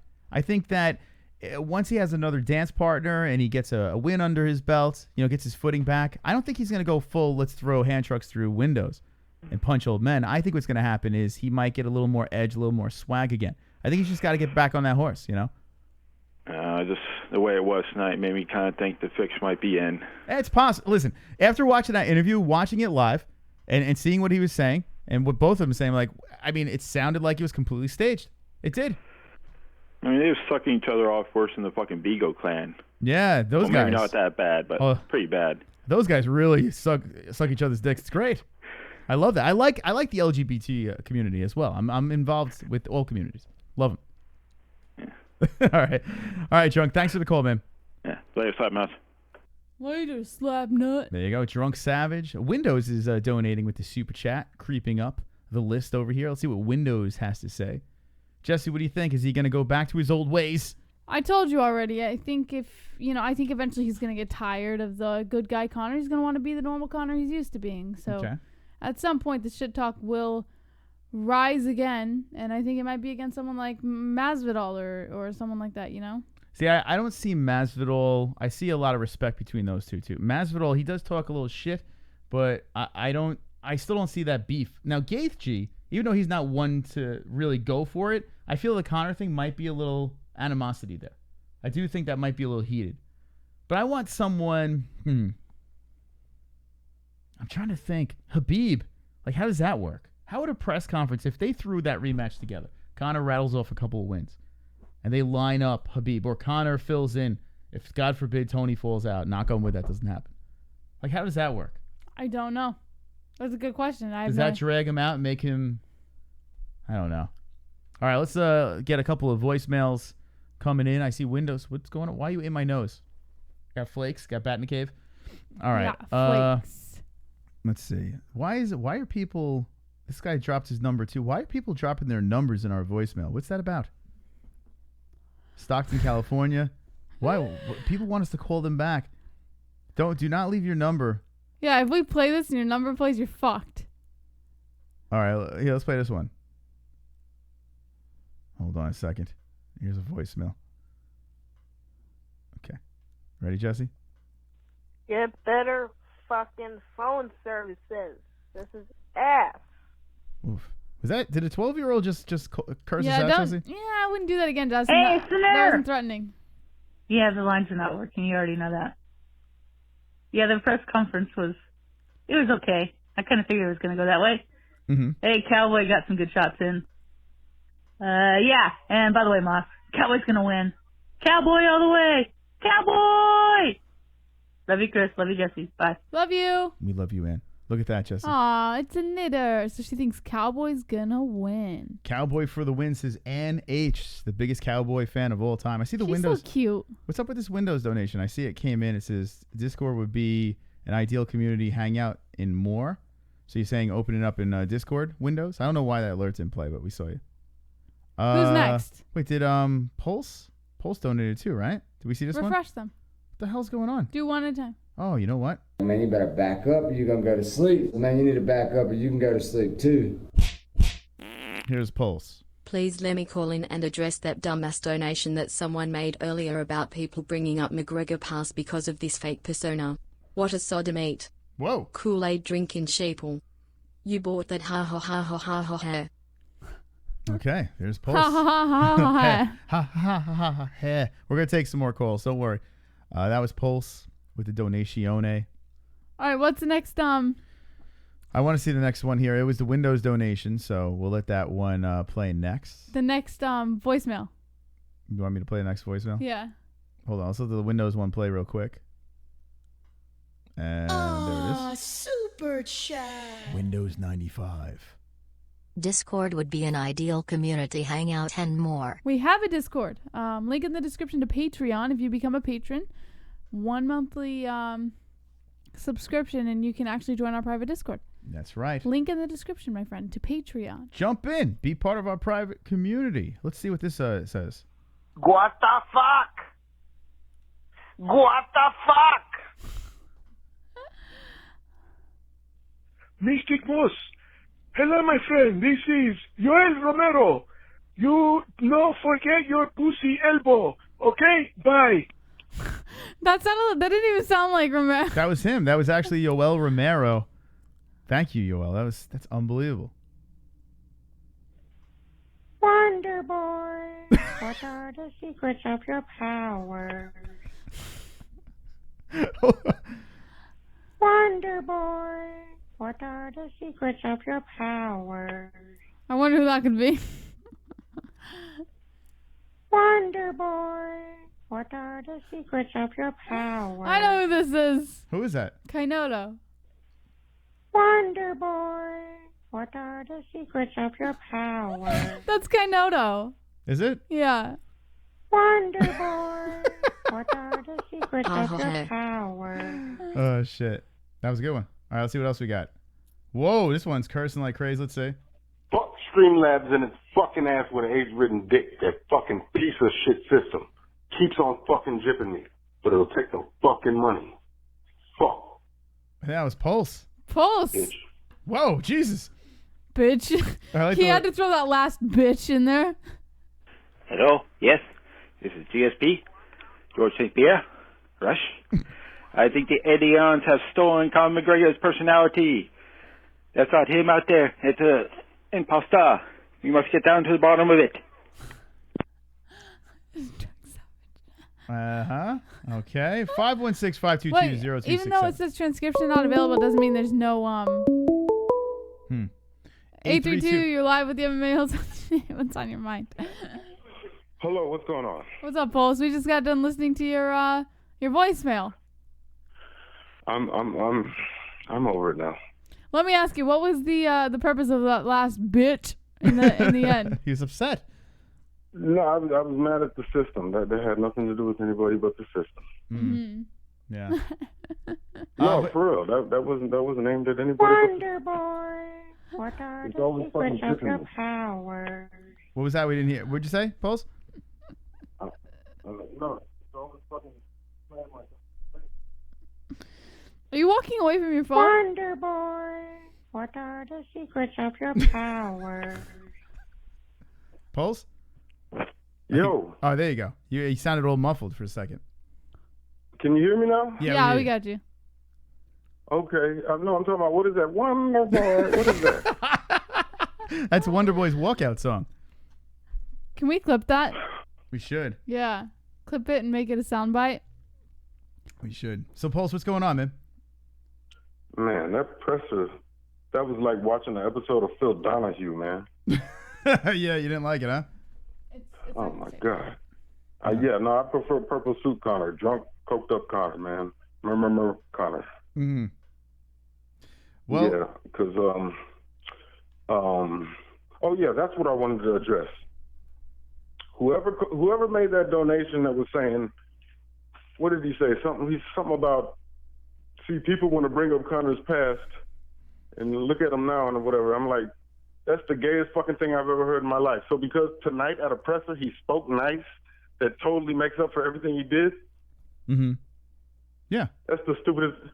I don't. Y'all, but see, you ever see that movie Us? Yeah, it was a good movie. See, y'all can't tell who's the real Connor. This right here is the facade. The real Connor is the guy that smacked the senior citizen. That's the real him. Mm-hmm. Now, see, this is a fake. I disagree. I can tell. I can see through his plastic. Yeah, but here's the thing. Like, and this is, and I don't know Connor. I don't think any of us know who the hell Connor really is. But I'm going by this. Anytime we've seen him, like, behind the scenes, like, in the corner, in the side, talking to someone, it seemed like he was always very humble, shaking people's hands, always bowing and smiling and, you know, doing all this stuff over here. When you're drunk, you tend to do some really stupid shit. And I've been guilty of this, too. if people judge me by when I was drunk, then I am the most horrible person in the world. And some people might think that I am the most horrible person in the world. But when I'm drunk and I'm stupid and I'm, acting like an idiot, it's tough to, judge someone at that point. Now, he is a figure, a celebrity, right? He shouldn't be acting like that. That's completely wrong. But I don't think that's genuinely him, to be honest. Okay, if that's your opinion. Yeah. You're entitled to it as an American. But I'm just saying, I see through that. It's like, John Jones, he can hit a pregnant woman with his car, and then he'll drop a video on Instagram talking about, in Jesus' name. And people are like, oh, look, he's a good man. He's wholesome and shit. I'm like, what because he sung a hymnal? Yeah. Yeah, I see through this shit. The real Conor is the coked up Conor. This guy here, that press conference was boring. Okay. And Ray Monday, man, look at him. He can't even sit in that box no more. What the fuck? Yeah, no, I'm sorry. Jesse played something really stupid. Oh, God. I'm sorry, but make the last point again. I'm sorry. Something fucking popped up. No, I was talking about Mark Ray Monday. He's living good, isn't he? The dude's eating. Bro, he is fat. He's eating good. He's eating good. You remember he used to be on SB Nation in that little box? I don't even think he can fit no more. What's weird is like he's super, super short. So when he starts, gaining weight, it looks weird. Like he looks like a weird guy because of his stature and his build. Man, you better back up. It's You're super go to weird. Sleep. Man, you need to back up, or you can go to sleep too. We got a donation. A lot of people forget that Conor has a visa. The United States can deny him entry for the shit he's being accused of persona non grata. He don't want that. Mm-hmm. Yeah, that's true. Yeah, he's got to behave. That's probably what they said to him. Listen, we can't play any games. Did you hear that Cowboy couldn't drive his RV to the Institute because out of fear of what Conor can do with buses? They told him. No, he was going to drive it, but they told him he couldn't. Yeah. Yeah, because of fear. God forbid Conor did something stupid and threw something through his window. Like, that's how crazy. Like, they're just like, you can't do anything leading up to this. So the press conference, they probably sat them down. It's like, guys, you got to be on your best behavior. So maybe Conor was handcuffed. Man, you better back up or you're going to go to sleep. Man, you need to back up or you can go to sleep too. All right, here we go. Kainoto. Moss, you're full of it. Here's the thing. When we are drunk or coked up, the person that we really are, who we hide on a daily basis, comes out. Conor is a bitch. Exactly. That's the real Conor. Drunk rapist punching pikey Conor bum.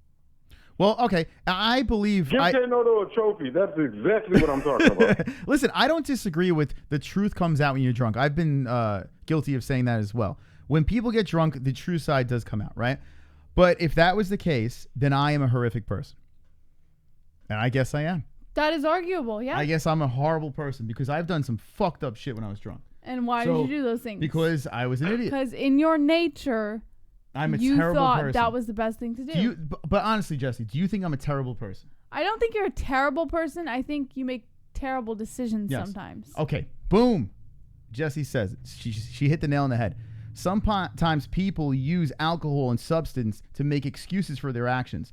Conor McGregor did stupid things, and he's not making it an excuse for his actions. He's not drinking now. He stopped drinking. He realized that it enables him to do stupid shit, Yeah. He's not saying I did this because I was drunk and coked up. No, he fucked up. He completely fucked up, and he's admitting to it. He's kind of forced to admit to it. You know what it is? It's not even that. Oh, the when you're drunk, the truth comes out. It's not like that. It depends on why you're drinking.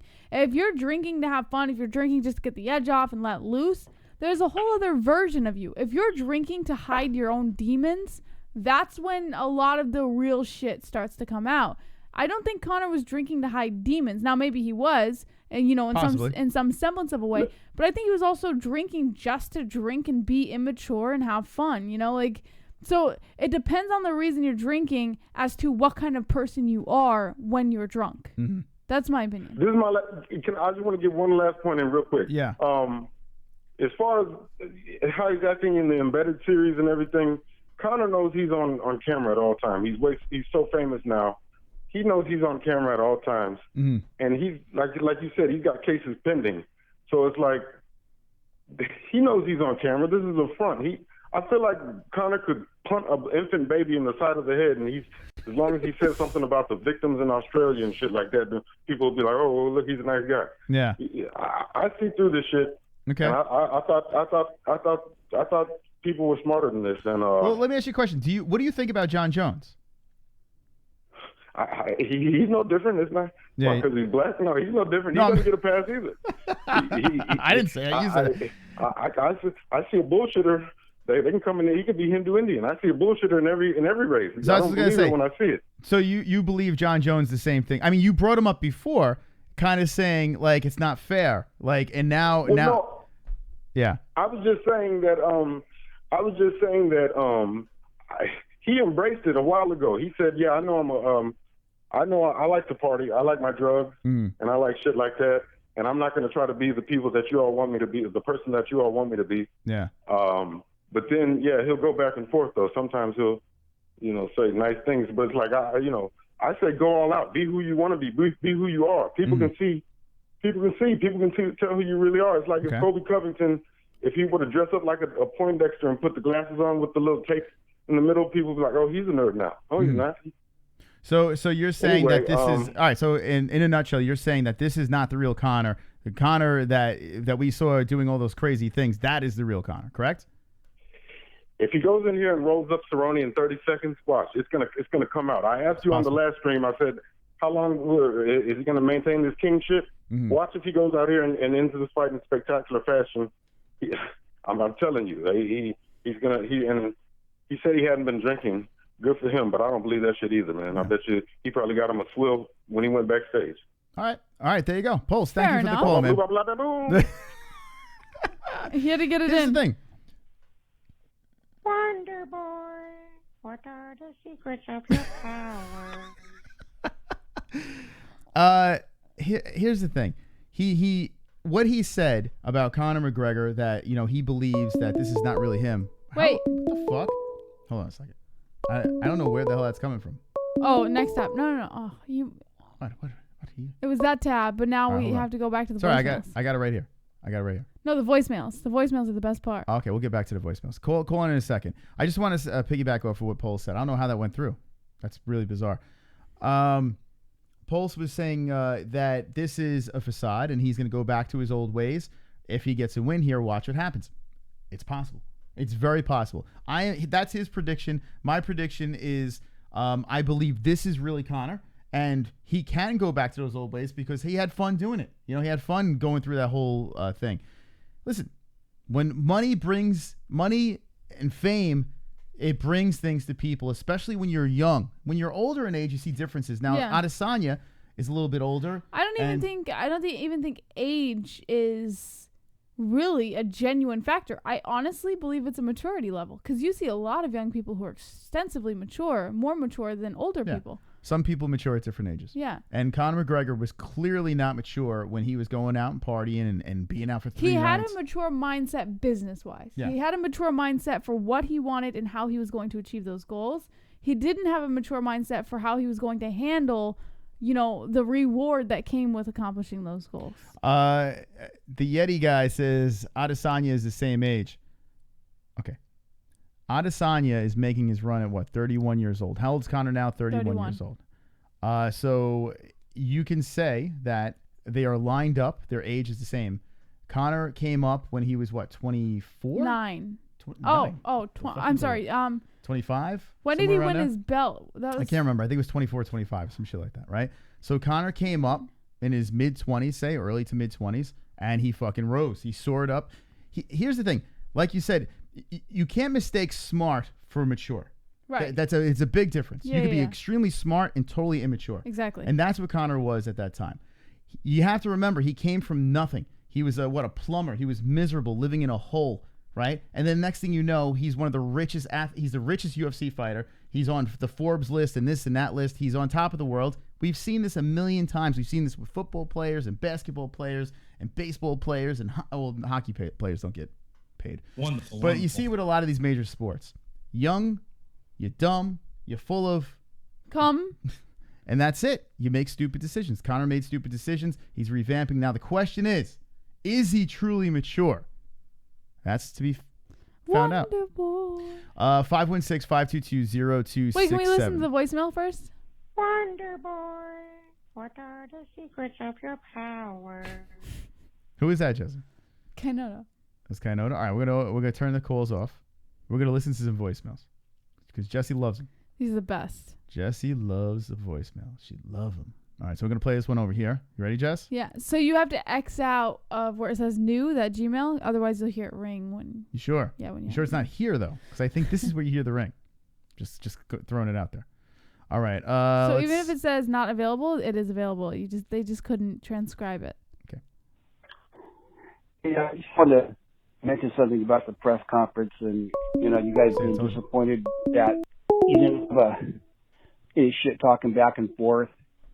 And just my take on this, just like you two, I've been watching MMA for a long time. Actually, since UFC 1, and I kind of like the respect a lot of times between fighters and press conferences, because I think that mixed martial arts is a respectable sport. Right, and yeah, I told you this is the screen that we get the calls in, so we can't even hear the guy's call because people keep calling in. That's what I was telling you. You don't listen. Man, you better back up or you're going to go to sleep. Man, you need to back up. I got a way to you play can go this. to sleep too.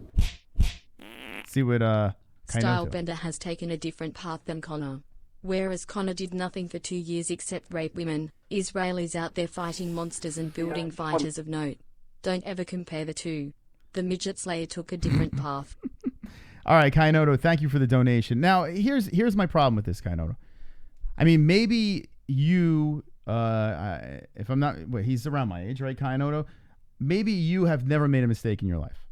Because what that donation said over there, the way you're just throwing the heat in his direction. A lot of people have not made severe mistakes in their lives. Apparently, Kainoto has never made any big mistakes in his life. I look at this situation in a different light. I have made fucked up decisions. I've made mistakes. And you know what? There's a benefit to making really fucked up. The only benefit is that you learn. You learn from it, and you understand that sometimes it's not that easy to throw stones if you've been there before, because you've been in these situations. Now, not necessarily what Conor was in, those situations, but you understand. Like, for instance, John Jones. You understand someone's background of making mistakes? Yes. Here's the thing. Does not sound logical to me. I can't judge people that make some mistakes. I can't. I don't feel it's right in my heart. I can't do it. I can make fun of people and joke around, and maybe that's what he's doing over there. But I can't. I mean, he fucked up. Move on. Press conference didn't look like WWE. It didn't look like WWE. I mean, the trash talking wasn't there, but it might be scripted like WWE. It's possible. I can't, I can joke around and horse around, and maybe that's what people are doing, but I can't really legitimately criticize Conor. Listen, it's been there, done. What are we doing? We're dwelling on shit that he hasn't been convicted of raping anybody. So what the fuck am I supposed to say? He's a rapist. Did he do it? I don't know. There's nothing that says he did it. So I mean, I guess it's just people just trolling and horsing around about that. But what do I say? There's no evidence. He's fine. What do I say to that? Yeah, but there's been other accusations against him as well, not just the rape, like him cheating on his wife, and in fact, there's been him pictures. Cheating on his what? I'm sorry, his girlfriend. His girlfriend, not his wife. You're not supposed to cheat at all. Cheating's wrong, right? You're not supposed to do it. I've done it. It's not right. It's wrong. But he's not married, right? So he's immature. He can't commit. He put a baby in her. He put 2 babies in her. It's time to grow up, Conor, right? Now you have kids. You got to grow up. I think kids change a lot of things. Maybe this is the Conor that grew up. What are we doing? Throwing stones at the guy? Who gives a shit? What is this? The fucking... What are we, a bunch of nuns? This is bullshit. I've made mistakes. I've just never accidentally raped anyone. How do you know? Also, Conor got exposed by Khabib. While Conor got exposed for the low-skilled fighter that he is, other fighters simply just lost to Khabib. Period. All right. Difference between being exposed versus losing. And here's the thing, and thank you again for the donation. Conor got exposed by Khabib in a fight camp that he was drinking and doing coke the whole time. And he won a round. The only fighter to ever win a round against Khabib. Guys, if you're going to throw that fight out there, the dude was partying his whole way into the fight. Didn't give a fuck. And maybe you were raped. Was Kainoto raped, you think? I mean, I didn't hear about Conor. Is Conor raping people? I don't know. I don't know. People change, JBH. It's true. I don't understand. And Jesse, listen. I agree. Jesse runs the righteous thing every once in a while, too. She'll see something that happens, and she'll just fucking light them on fire, It's not about lighting them on fire. See, this is where you misunderstand me. I don't light people on fire. I don't criticize them for the actions they've made. Yeah, you do. I don't. And this is where you interpret me as just criticizing them. I just go by what you're saying. I'm That's not not the case. What I do is, like, for example, there was a Kevin Hart thing on Netflix, and it came out that he cheated on his wife twice. Man, you better back Oh, up. forget You gotta it. go to sleep. I didn't hear it. Man, you need to back up. It was You my can go fault to he sleep, cheated. Too. No, it wasn't. Why are Lee you talking W. about that? I normally agree, but not now. Conor is being a good little boy for this fight just to save face or whatever he has been told. He brings Exactly. up Australia, but not the 180 plus people arrested for starting fire. He got a script and read it exactly. Pensive face. I want the original Crown. That's fair. I want the original too, but I think he'll be back. I think the original will be back, just not as intense. Go ahead, back to your point. No, I'm just saying, I'm sure it can easily be interpreted as me criticizing. That's not the case, though. This is me putting myself in the position of what I'm. I'm the type of person, if you tell me a story, I put myself in the shoes of the person in the story. Mm-hmm. So for me, I put myself in the wife's shoes, of Kevin Hart, and I'm like, man, if that was me, I would have left. Okay. Because I've been cheated on before. Yeah. So I know what it feels like, and I am at a point in my life now, even though I'm only 23, I've been through much more than a lot of 23-year-olds to understand what I would and would not do in a situation. So it's not about criticizing. I don't criticize people. Everybody makes mistakes. I've made mistakes. Everybody does. It's just about putting myself in the other person's shoes and being like, this is how I would have handled it.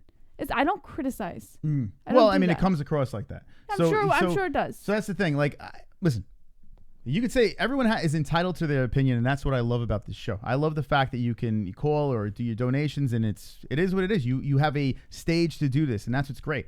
I may not agree with you. You may not agree with me. It is what it is. That's cool. I love that. That's the best aspect of having an internet show that's unfiltered. You just can go for it. It's just me trying to understand human nature.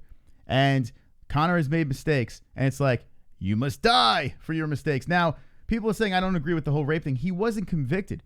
Yeah, and Mike Tyson, it's insane. Mike Tyson was in the same boat. Wasn't he a rapist? And everyone loves the guy. Yeah, I mean, there was no justification to light the torches on Conor because ultimately there really was no case. It's bizarre. Like, it really is bizarre to me how people celebrate one person but dislike another person and use the same thing. There is nothing that says he raped her. We don't know. We don't know what the fuck happened. So I honestly believe this. I think people are they're grasping now. Like, the Conor haters are just like, oh my God, what do we do? Now he's being nice. Now what the fuck do we do? How do we make fun of this guy? We got to dig up shit that's not true and throw it at him. That's how we do it. Get the pitchforks and fire. Light him on fire. Put him at the stake. Crucify the man. Down goes Conor. It's ridiculous. It really is. Like, and it's not even just Conor. It's anybody as a public figure. I hate Justin Bieber. I can't fucking stand the guy. He makes me want to puke. He makes me want to punch him in the face. But you know what? He's a little shit that has a lot of money. So that's why he's acting like that. He's a little fucking knucklehead with money. I'd probably do the same thing. You probably do the same thing too. 516-522-0267.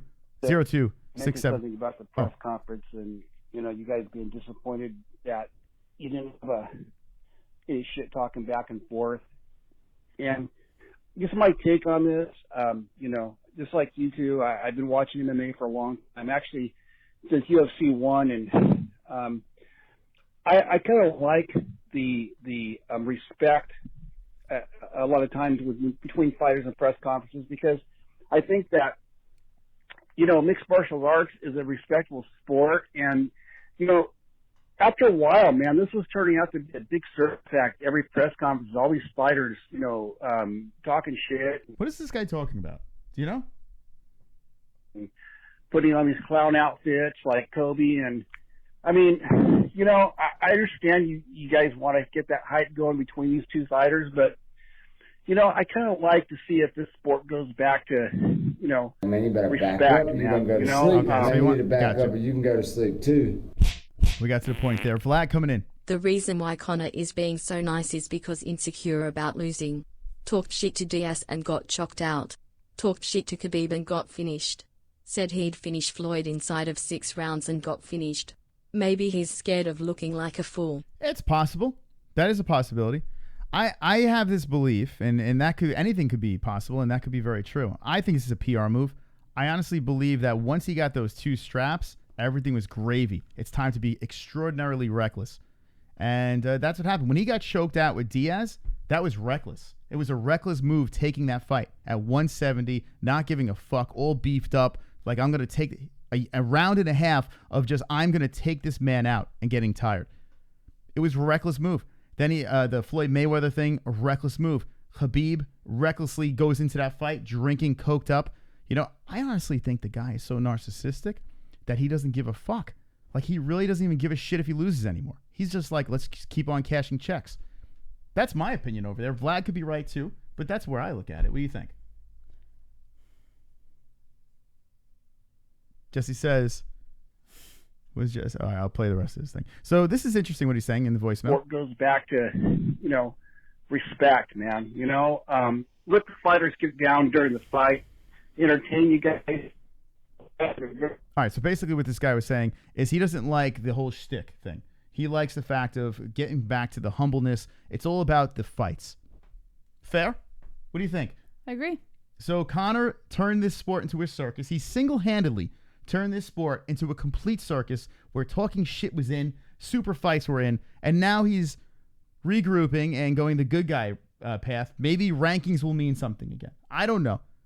Maybe we're going backwards and it's back to respecting each other rather than talking shit. Wouldn't it be something else if Conor single-handedly took the UFC down with the trash talk and brought him back up with hey, let's be nice again? Very possible, Moss. All right, let's open. What do we? You want to listen to more voicemails, or you want to open up the phone lines? JBH, what do you say? It's up to you, Mystic Moss. All right, let's see what we got here. It's up to you, Mystic Moss. It's up to. All right, let's open up the phone lines. It's up to you, New York, New York. There you go.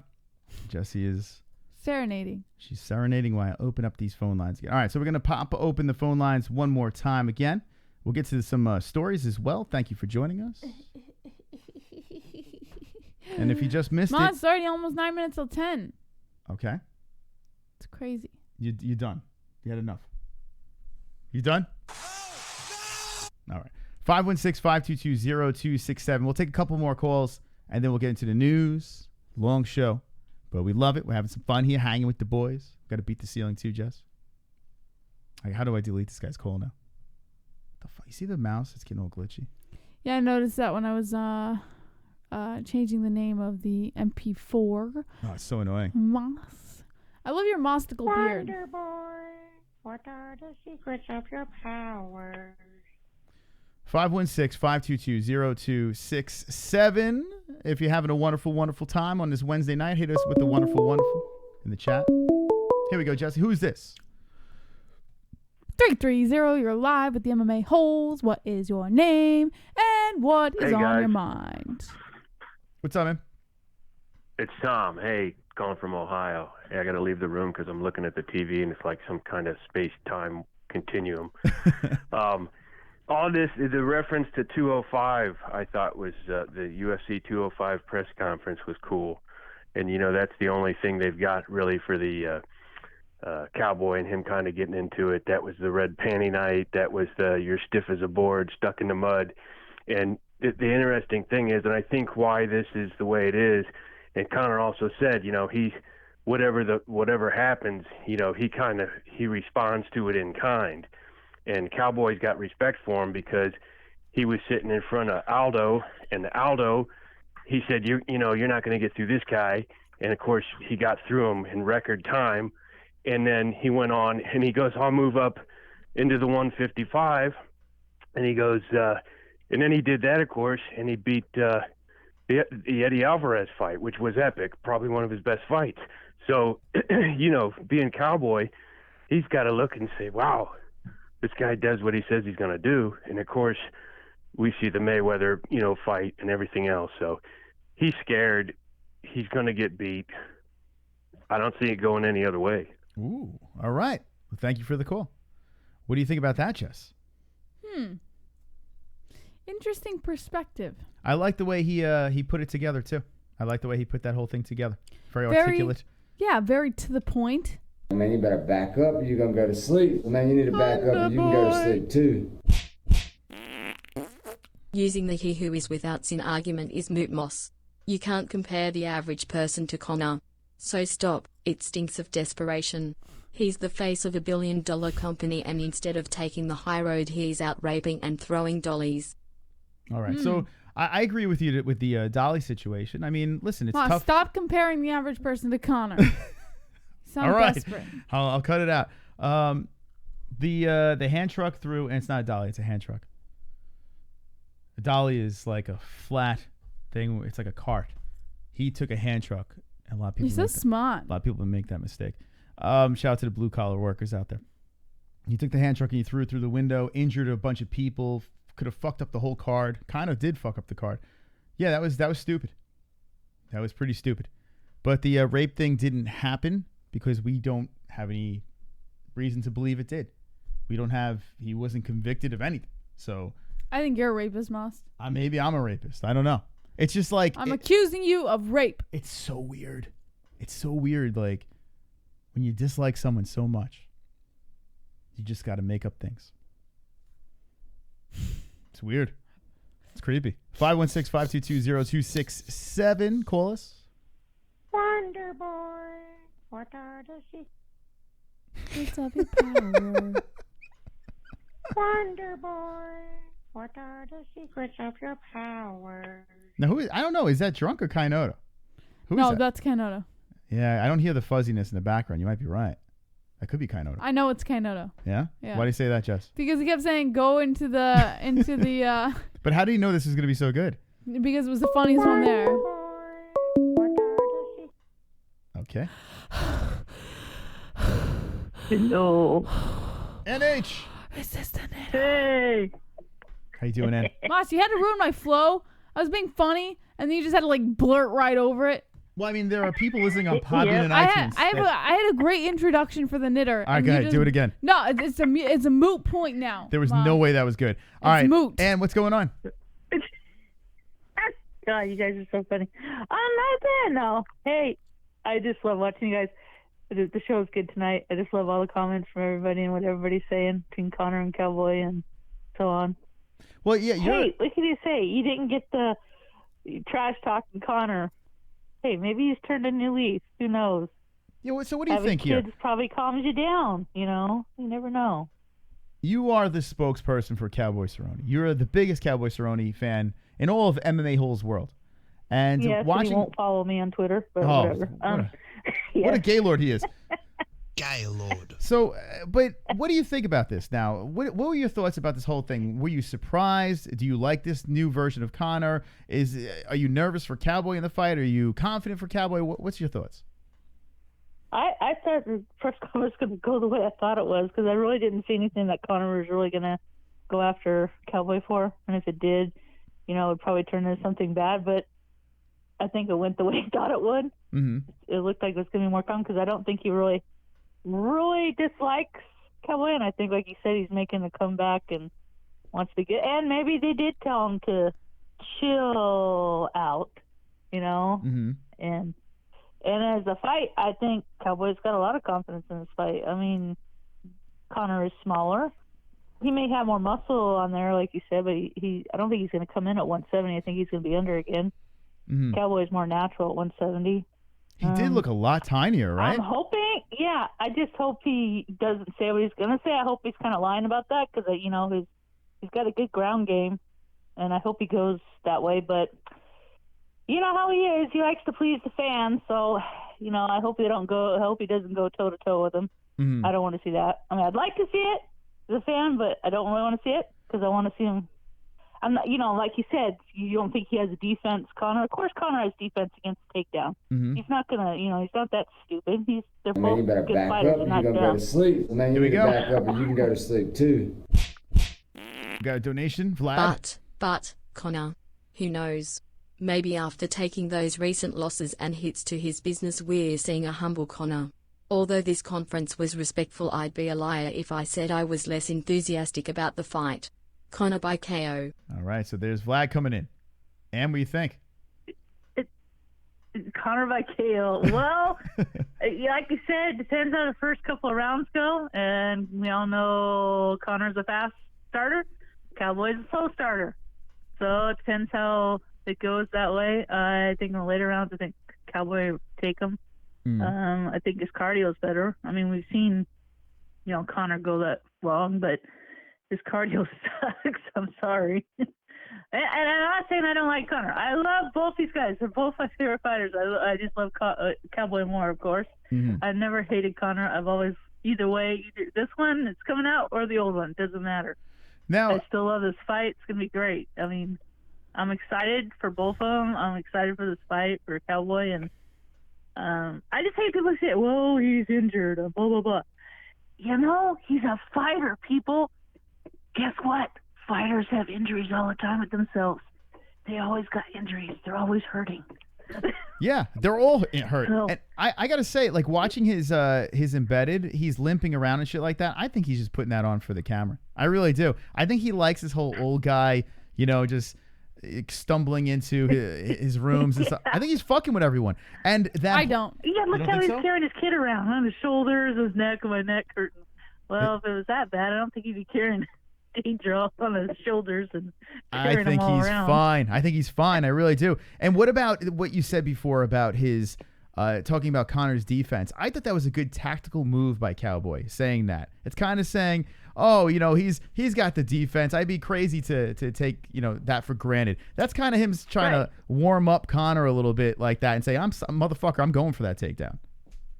Yeah. I mean, I hope he does. I mean, Conor might try too. We've seen Conor do it before, but if he does, he's going to be in trouble because I think, his Cowboy skills are much better and he'll just, get him in a sub and he'll be out. He'll be going, murmur, murmur. Conor will shoot if he is exhausted. We've seen it. He can take, Conor can block takedowns. He's not an idiot. He's in his game. I don't think he has as much skill-wise as everything that Conor's, Conor's skill-wise is good, but Cowboy's got more stuff, from Muay Thai, everything on the ground to kicks to everything. Conor's mostly what we've seen, punches and kicks, fast starter move. His boxing, is really good. Yeah, his boxing is definitely better. Not that Cowboy striking sucks, but, we all know Conor does have good boxing skills. Yeah. Well, it should be a good fight. It's just I wish we had a little more juice going into this thing, but regardless, it's going to be a fun one to watch. I think we all are, the fans and you guys at all these different MMA, everybody out, they're putting all the out there. They're promoting the fight. UFC isn't doing anything. Yeah, it's weird. It's a weird promotion. All these shows. Yours is the best, of course, you guys is. Oh yeah. But wonderful. I think it's gonna be a great fight. I can't wait. And I got one more thing to say to you. Really, just listen to this. Wonder Boy, what are the secrets? Wonder Boy, what are the secrets? All right, Ann. Anything else? No, I just think I just don't think he's that injured. I think everybody's just making a big thing out of nothing, just to get the bets up more. Yeah. Yeah, I think they're gonna both come out good, and who knows? Whatever's gonna happen. I'll be upset or happy one way or the other at the casino. I'll break the table, or the winner, if he wins or loses, Cowboy. There you go. That's it, Ann. Everybody will know. I love it. Ann's always having a good time. And you're always having a good time when you're calling in. Listen to you. I love it. Wonderful, wonderful. You're the best. I love it too. I just love calling in. Hey, I have fun with it. Love you guys. I love MMA-Holes. Everybody's great. This show's great. All right. You guys make my day all the time. So I just want to I just want to stuff you in squeeze a her. box and just bring you on a trip. I just hug you and roll around in a bed with flowers and Cowboy Cerrone hats with a thong and saying, also saying, Wonder Boy, what are and then you can have a big old cowboy strip above the ceiling. yeah, with Mike H there, of course. All right, Ann, thank you for the call. Appreciate it. Thank you, Ann. Okay, thank you. Bye. Bye. She's always so happy. Gotta love Ann. She's always like the bubbly. She always puts The you in best. such a good mood, you know? What a You sweetheart. listen to her and she's just like, just fills your heart with positivity and warmth. It does. It even makes me like Kainoto, you know? You know what else makes me like Moss? Betting on bets. That's right. Just because you're not in Vegas doesn't mean you can't bet on MMA and UFC. BetDesire offers online wagering and has been paying winners for 20 years. Use the link in the description with promo code MMA-Hole, all one word, and get up to 100% bonus match as well as $25 as a welcome bonus today. We play through ourselves and recommend BetDesire if you want to add some excitement to fights or any of the sports you are watching. Once again, go to BetDesire with the link in the description below using promo code MMA-Hole, all one word, and get a limited time 100% bonus offer as well as $25 as a welcome bonus to make some extra cash on the sports you know and love. It's only a game until you bet it at BetDSI. Cowboy Cerrone is a plus 262. If you want to get your bets in, link in the description. Get it done. Yeah. And shove this in your mouth. Do you put your body to the test day in and day out? Do your muscles feel so stressed and fatigued that it hurts just to get out of bed in the morning? Whether you're a rigorous athlete or a hard worker, you want to buy a massage gun that provides the best therapy in the market. Theragun provides an all-in-one massage and recovery tool. Theragun helps you release muscle tension, soreness, and recover faster. Use the link in the description below and start using a deep muscle massage treatment unlike anything you've ever felt. Again, head over to Theragun.com/holes and get a $40 saving with 2 free attachments to start feeling better, moving better, and recovering faster with tension and soreness relief. So I believe the Theragun and my pain medication are helping me get through this injury with my elbow. So thank you, Theragun. You are wonderful, wonderful.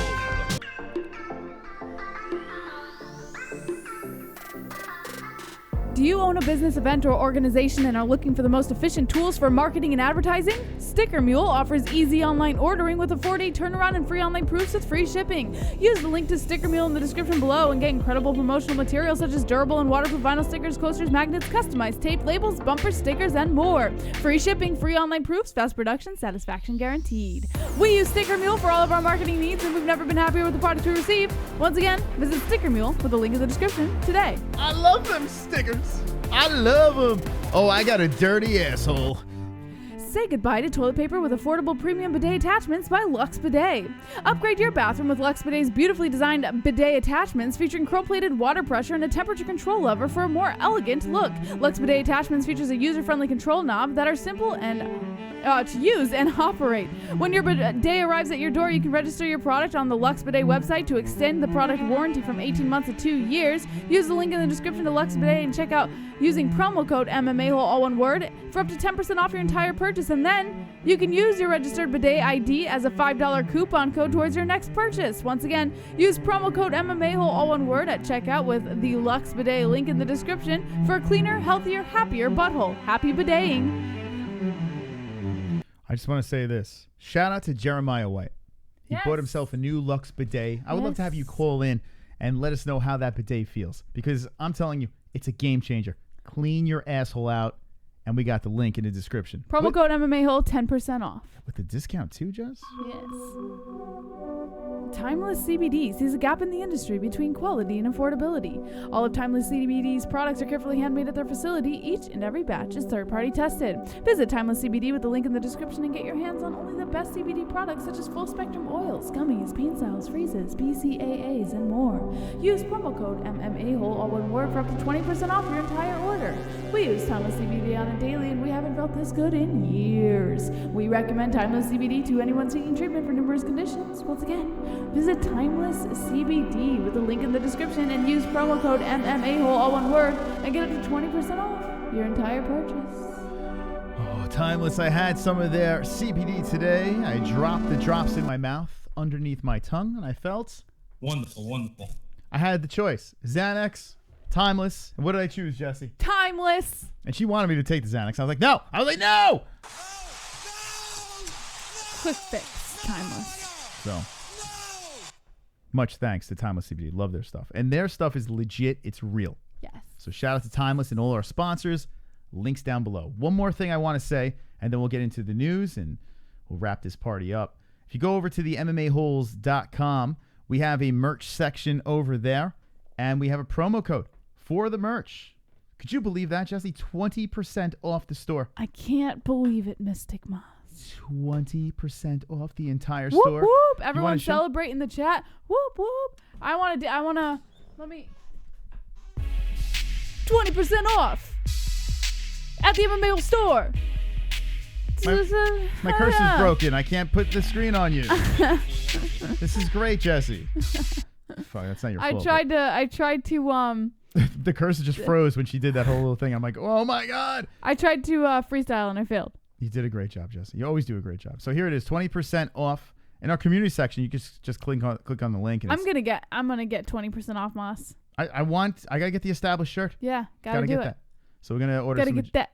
Established shirts. Gotta get that. Boom, boom, Okay, boom. come on, Jess. Sorry. The promo code is January 20C. January 20C for 20% off. Now you can do it, Jess. Go ahead.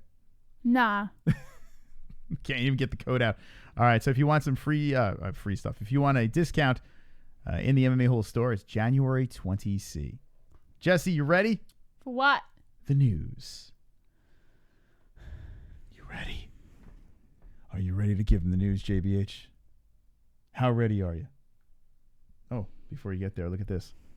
This actually happened after the press conference. It's Conor Cerrone. Conor Cerrone. Jesus Christ. Wonderful. Conor McGregor whacking off to Cowboy. Look at that, Jesse. Isn't that unbelievable? You're hungry, aren't you? What is this face that's going on here? You're getting hangry, I can tell. Come on, hang in there, Jess. I'm in there. All right, let me make you feel a little bit better. Yeah. Okay? You are hungry, right? But I'm going to have a finger in my ass tomorrow morning. Yes. Okay, so just think of that. Maybe I want to stay on stream because tomorrow I'm getting my prostate checked. Maybe. That's not the case. For fun. What? Gaylord. All right, what's in the news, JBH? They announced the referee and judges assigned for Conor McGregor versus Cowboy Cerrone. You want to hear who they are? Herb Dean. Herbivore is going to be the ref for Conor Cowboy. What do you think of that, Moss? I think great. Wonderful. Really? Who cares? Well, I mean, I think it's pretty important who your ref is for a fight like this. Well, one thing we know, it's going to be stopped very quick or stopped late. I don't know. Whatever Herb wants. The Nevada State Athletic Commission has assigned Dean to oversee Saturday's UFC 246 headliner between McGregor and Cerrone at T-Mobile Arena, Las Vegas. NSAC Chief Assistant Jeff Mullen told MMA Fighting on Wednesday. Dean's pay has not been determined as of this writing, but he previously took home $1,900 for reffing McGregor's previous Octagon trip, a blockbuster against lightweight champ Khabib Nurmagomedov at UFC 229. That fight produced a minor controversy over Dean's choice not to intervene when McGregor hooked Nurmagomedov's gloves and grabbed his shorts. In a video, Dean countered that the infractions didn't affect Nurmagomedov enough to justify shopping the bout. Now, Herbivore Dean posted a video on Instagram, Moss. I thought you might want to take a look at it. Do we have to? Well, you don't have to. All right, what is it? But it is in the article, so I thought. Sure. Sweetly. Oh, here he is. Herbivore. There he is. Looking good, Herb. Wonder Boy, what are the secrets of your power? Hi, I'm here to talk to you about the Khabib and Conor fight, the fouls that happened, and why I did not intervene. There's a lot of eyes on this fight, and it's a good time. He should have. I mean, Conor clearly did cheat, in my opinion, in those situations. He kind of... Well, let him tell you why. All right, let's see if Herb could talk me out of it. To give you some insight on how I make my decisions. First of all, my job is to facilitate exciting and clean matches. My job is to facilitate. He's got the Usman going here, Jesse. Did you notice that? Nah, I like Herb Dean better than Usman. Doesn't his hair look like it stinks, right? No. You gotta wash that very thing. well kept. No, I don't know, man. There's no way that could smell good. I like Herb Dean, though. I do Listen enjoy to what he has to say, Moss. I can't get past the hair. It might smell. Not to intervene. Anytime I intervene, I run the risk of artificially affecting the outcome of the fight. Okay. Okay.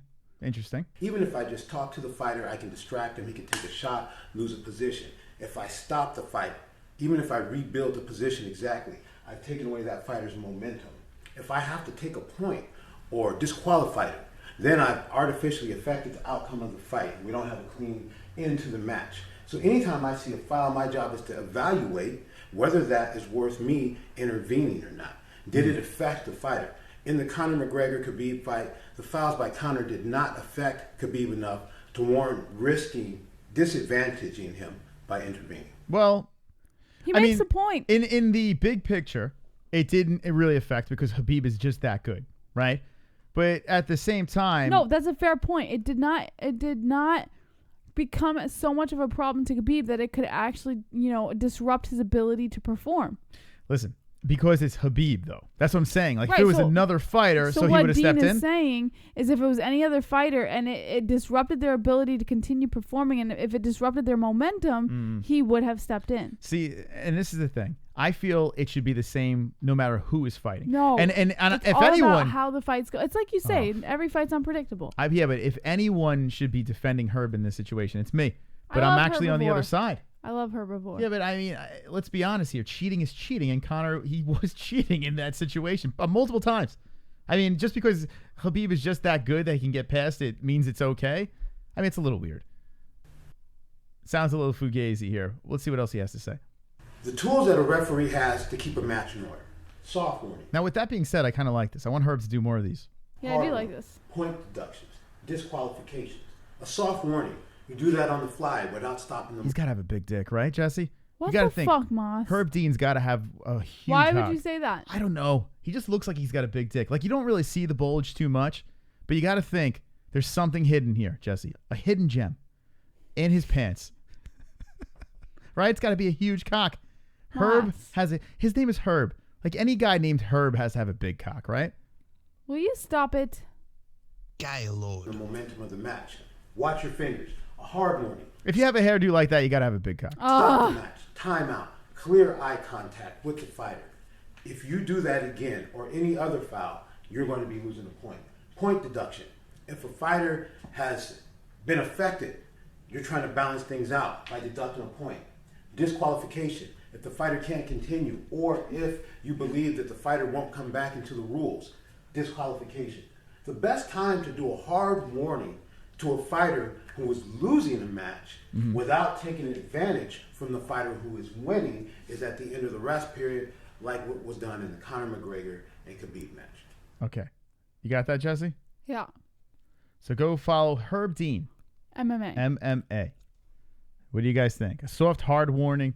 I mean, I guess it makes sense for what he's saying there. He kind of lost me. I feel like I was in school, so I stopped paying attention. Herbivore Dean. All right. There you go. There's this explanation. It took a while for that to come out. What else is in the news, JBH? Cerrone says I probably should take McGregor down, but I don't think I will. And we saw this in the press conference. So there's not really much to read here. Okay. He basically saying, "Oh, everyone wants me to take down McGregor. Why the fuck would I do that?" Is he going to do it, Jess? What do you Because think? he's going to expect it. I think he's. You know what? I can't tell you because the fight briefing tomorrow. Okay. You know what? I'm going to spoil my fight briefing a little bit. Go for it. I'm going to say that Cowboy would be smart to utilize his leg kicks because he's known for those kicks. Utilize those kicks, chop at McGregor to keep him out of range, and then, mix in a couple of takedowns here and there to kind of keep him at bay. I think that would be one of his keys to victory. I believe that this fight will stay on the feet. I do believe that's going to happen. Cowboy's not the type of guy that's going to hold you against the fence and do shit like that and level change and try to, pull at the leg or any of that stuff. He could shoot, but I believe the only way Cowboy shoots is if Conor cracks him, right? If Conor cracks him with that left or hits him with anything, right, on the way in, Cowboy, his head movement is not the best. He's kind of right there waiting for it. But he is quick, Cowboy, and Cowboy has got those counter strikes, so it's a fascinating stand-up game between these two. But if Conor catches him and Cowboy's a little wobbled, he will shoot. There's no doubt about it. If Conor McGregor is exhausted, it doesn't matter if he's fighting Damian Maia. Conor McGregor will shoot because he doesn't want to stand up anymore. He's tired. So this thing could very well end up on the ground. And in that case, yes, Donald is definitely the favorite for sure, right? So is it going to the ground, Jesse? Yes or no? I'm not telling you. The rest can stay for fight briefing. Okay. I was only giving you a little taste. Interesting. All right. I think it stays on the feet, though. I have this feeling it will stay on the feet. That's my prediction, but who knows? So Dana White responds to McGregor's claims of the $80 million payday for UFC 246. Okay. He said, this is what he basically said. He said, "Listen, Conor is a massive superstar in this sport and he's a phenomenon. The kid has been making big money since the day he stepped in. From day one, since he fought, he started to go up. Nothing has changed. Obviously, he needs a win, and it's a big deal for him to get back here and win this fight."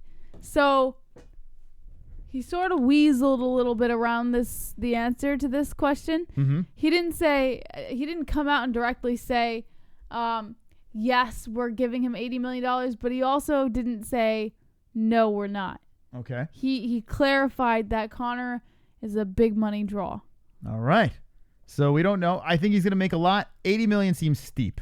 But you just saw that new Reebok commercial where he's running around with his cartoon. You see that weird shirt that he's wearing? He's definitely selling some things, you know. So he's going to be making a lot. I don't know if 80 million is correct, but who knows. What I do know is you better subscribe to the channel. 32,400. When we hit 500, we let... I do the fancy dance. All right. We'll let Jesse do the fancy dance, and dragons will fly. Next story, JBH. All right, so skip this one. We already went through this one a little bit. Okay. Raquel Pennington thinks she won the first Holly Holm fight and doesn't plan on needing judges at the UFC 246. Okay. Which is interesting. Raquel Pennington doesn't plan on going the distance with Holly Holm at UFC 246. After being edged out in their first meeting in 2015, Pennington wants to leave no doubt when she rematches Holm in the co-main event of Saturday's pay-per-view on ESPN+. Pennington said, quote, I don't have to go to the judges for this one. I have it in my head. Obviously, I'm conditioned to go 15 minutes, but I have it in my head that max cap 14 minutes. And I mean, you have a boxer versus a brawler, and that can become an ugly game. So I just plan to go out there and focus on my potential and everything that I'm capable and just perform at my finest. Pennington snapped a 2-fight losing streak when she picked up a split decision win over rising contender Irene Aldana last July. Her 2 losses came to former UFC 145-pound champ Germaine de Randamie and a bantamweight title shot against Amanda Nunes, in which Pennington was stopped in the 5th round at UFC 244. Pennington hopes a win over former UFC bantamweight champion Holm will catapult her back into title contention. Ever since she lost to Holm almost 5 years ago, Pennington has been eager to run things back. She's confident that she won that fight and is looking forward to the opportunity to right that wrong. She said, I'm super excited for this fight. It's been a fight in the making for 5 years now. It's been something that I've been motivated since back in 2014. At least someone's excited about this. When she got her hand raised. So I'm extremely excited. I'm more than ready. Back in October when she pulled out because of her injury, it was a little disappointing, but here we are, and I'm ready. Wonder Boy, what are the secrets of your power? I have zero interest in that rematch. And you know what? After this press conference, a lot of people were probably like, oh, fuck this. Who cares? That press conference is lame. And now, if people were looking for that press conference to get them fired up about this fight card, you got that was lame. They loved each other. I like the stare down, and I think the stare down Friday should be a little intense. Holly Holm versus Raquel Pennington again? No. I don't care. Olenek versus Green. Olenek's my age, for God's sakes. There's no reason a 42-year-old should be fighting in the UFC. But then again, Damian Maia's doing just fine. Gadelha versus Grasso. All right. Aren't they both coming off of losses? But whatever. Anthony Pettis versus Diego Ferreira. It's not creamy, but we'll be there, right? Right. That's right. Wonderful. We'll be hanging. Now, if you're not subscribed, we will be hanging this Saturday for UFC 246. We'll be hanging with the boys. Hanging with the boys. It should be an epic night. So if you want to jump in this community, you better give us a sub and join the revolution, the MMA. Wonderful. All right. Next. Paul Daly's been fired from Bellator. Well, as an announcer. Correct? An announcer. Yeah. Fired. Not, he hasn't pulled out. He's been fired. Okay. This guy's always in trouble. His words. Following his off-script opinions. I like him, though. I like Paul Daly. A longtime welterweight smashing machine, Paul Daly is nicknamed Semtex because he drops bombs on his opponents, even from the commentary table. That's probably why the British brawler has been forced to step down from his speaking role. Daly wrote on Instagram, "You're fired. Been told I gotta step away from the mic. Guess one of my opinions was a little off script, and I thought I was just finding my groove." Mm-hmm. Daly has been an outspoken critic of longtime rival Michael Page and may have gotten some blowback for ragging on Venom's level of competition, though Bellator MMA officials have yet to provide an official explanation. No matter, he said, 9 weeks until showtime, bout agreement signed, where and when, more details coming. Okay. He's a knucklehead, Paul Daly, but he's got fire in his hands. He's fun. And he got fired. He got fired. Yes, Jesse. I see what you did. Wonderful. By the way, I want to go back to the Claudia Gadelha thing, right? We were watching Anatomy of a Fighter, and shout out to our buddy, Will Harris. He's wonderful, wonderful. Wonderful, wonderful. With that being said, I think Will Harris wants to smash Claudia, Jesse. What'd you get from that? Did you notice that? He wants to smash her. Did you watch, like, I don't know. I didn't really pick that up. When she showed up, he was just like googly. I think he's into that. I think he's into the Gedalia. You think Will Harris is going to smash Claudia Gedalia? I don't think the Gedalia is into the Harris. Anyone see Anatomy of a Fighter? Gedalia is more into the Brian Ortega type. Yeah, but Will Harris he's like 6'5". He's got the BBC, right? He can fucking lay that pipe hard, Will Harris. I believe he's a pipe layer. Well, he did say on Rogan that he used to he's a cocksman. fool around. Yeah, I think Will Harris is going to smash her. Will, is this true? Let us know. Use Trojan. Double bag it, triple bag it. Or you might find the mystery penis in Gedalia's jockstrap. All right, guys, back. What's the next story, Jesse? So Robert Whittaker is out of his fight against Jared Cannonier at UFC 248. Could you believe this? Yep. I mean, yes, I just answered. Yes, I could believe it, Chris. Thanks. Sources close to the situation confirmed the news to MMA Fighting on Wednesday following an initial report. At this time, there's no word on why Whittaker was forced to pull out of the fight, but he will now have to wait until a later date as he attempts to get back into the win column after losing his middleweight title to Israel Adesanya. You know why he pulled out? This guy is always fucking injured. You know why he pulled out? He's not injured. He doesn't want. He doesn't want to die. It's so weird. Like, there's always an excuse as to why Whittaker can't fight. Always. He doesn't want to die. Cannonier was going to kill him. Cannonier was going to murder him. And I like Bobby Knuckles. I thought he was going to beat Adesanya. But after, he's got to regroup. He's got to pull himself together. He can't get in the cage with that animal. A Cannonier is on a tear. He's looking to kill people. Like, legit destroy people's lives. So Bobby Knuckles is like, yeah, you know what? I'm good. That's why we don't know why he's out. He's like, I'm good. I'm not fighting this guy. He's scared. So when is this? UFC 248? Is in March. Sorry, March. Oh, that was the card that they were talking about at the press conference, right? So, weren't they saying they wanted Romero versus Adesanya? Yeah, for the headliner. Okay. So let's go to the events. But that's not confirmed. Yeah, they want that. That's what they're looking for, but it's not confirmed. Okay. Why doesn't it say it's UFC 247, yada, yada, yada, yada, 248. So you have Weili Zhang and Joanna Jędrzejczyk. But the main event is to be determined. Now they're saying that if Conor pulls off the W, maybe they throw him on the card. Well, they still have Bobby Knuckles and Cannonier. It'll wipe off by tomorrow, I guarantee it. I'm curious who's going to be the main event. It's not Zhang versus Jędrzejczyk. Who are they going to put here? Wonder Boy. You can put Wonder Boy? I don't know. Wonder Boy, what are the secrets of your power? I kind of want that to be my ringtone. Whoever, I don't know who that was. As your text message tone? Yeah, it's great. It's the best because we have no idea who the hell that is. Wonder Boy.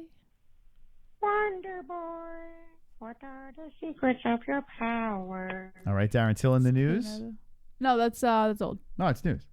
It's news. That's it? Yeah. Oh, we're done. We're done. Look at that. That was quick. So that's that. All right. So in the comment section down below, we need you to let us know, what do you think about the press conference? Conor McGregor. I hated it, Ma. Jesse hated it. Conor McGregor is the new. Thank God. He did bring up God one time, but it wasn't like this religious bullshit mumble jumbo. I was thinking to myself, this is what I need Conor not to do. Whatever you do not start thanking God and start doing this whole righteous shit. That's when I would completely jump off the boat, get off the train. Because, and John Jones did that. I kind of like John Jones, but when you find God and all this shit, and Jason Knight did it, right? I love Jason Knight. He's a great guy. But he did the whole God thing. But I think he found God for real. Like, I think Jason Knight I think legit found God, there's right? There's a complete difference. To get him out of the hole. Yeah. Like, John Jones didn't do it. That's bullshit. He's just using it as an excuse. It's the Christian boy persona that is. Yeah, Jason Knight, he's literally going to mass. He's fucking, hallelujah! Like, he's doing all that shit. But I don't see Bones doing it. And if Conor McGregor used that route, I would have vomited on this live stream, because it's one thing if you believe in God, it's fine. I believe in the great baby Jesus. I'm sorry, Jesus, but I'm with you now. If he would have done that, I would have fucking offed myself. So he didn't do that, but it wasn't fun. It wasn't interesting. Yeah, I wasn't a fan. Let me know in the comment section down below what you guys and gals think. Jesse, tomorrow night, what can they expect? Fight briefing at 8 p.m. Eastern Standard Time. Make sure you guys hit the notification bell. I will be live. Solo stream, 8 p.m. Eastern Time, covering UFC 246 main card. We're going to talk about it, get some predictions, get some picks, and all that fun stuff. That's right. And Friday is what? Fuka Friday! And then, of course, Saturday, we will be live for UFC 246. That's right. UFC 246 is here. Will you be in attendance? Let us know in the chat with the yes or no. JBH. Say them fucking words. Don't be an a-hole. Be an MMA hole.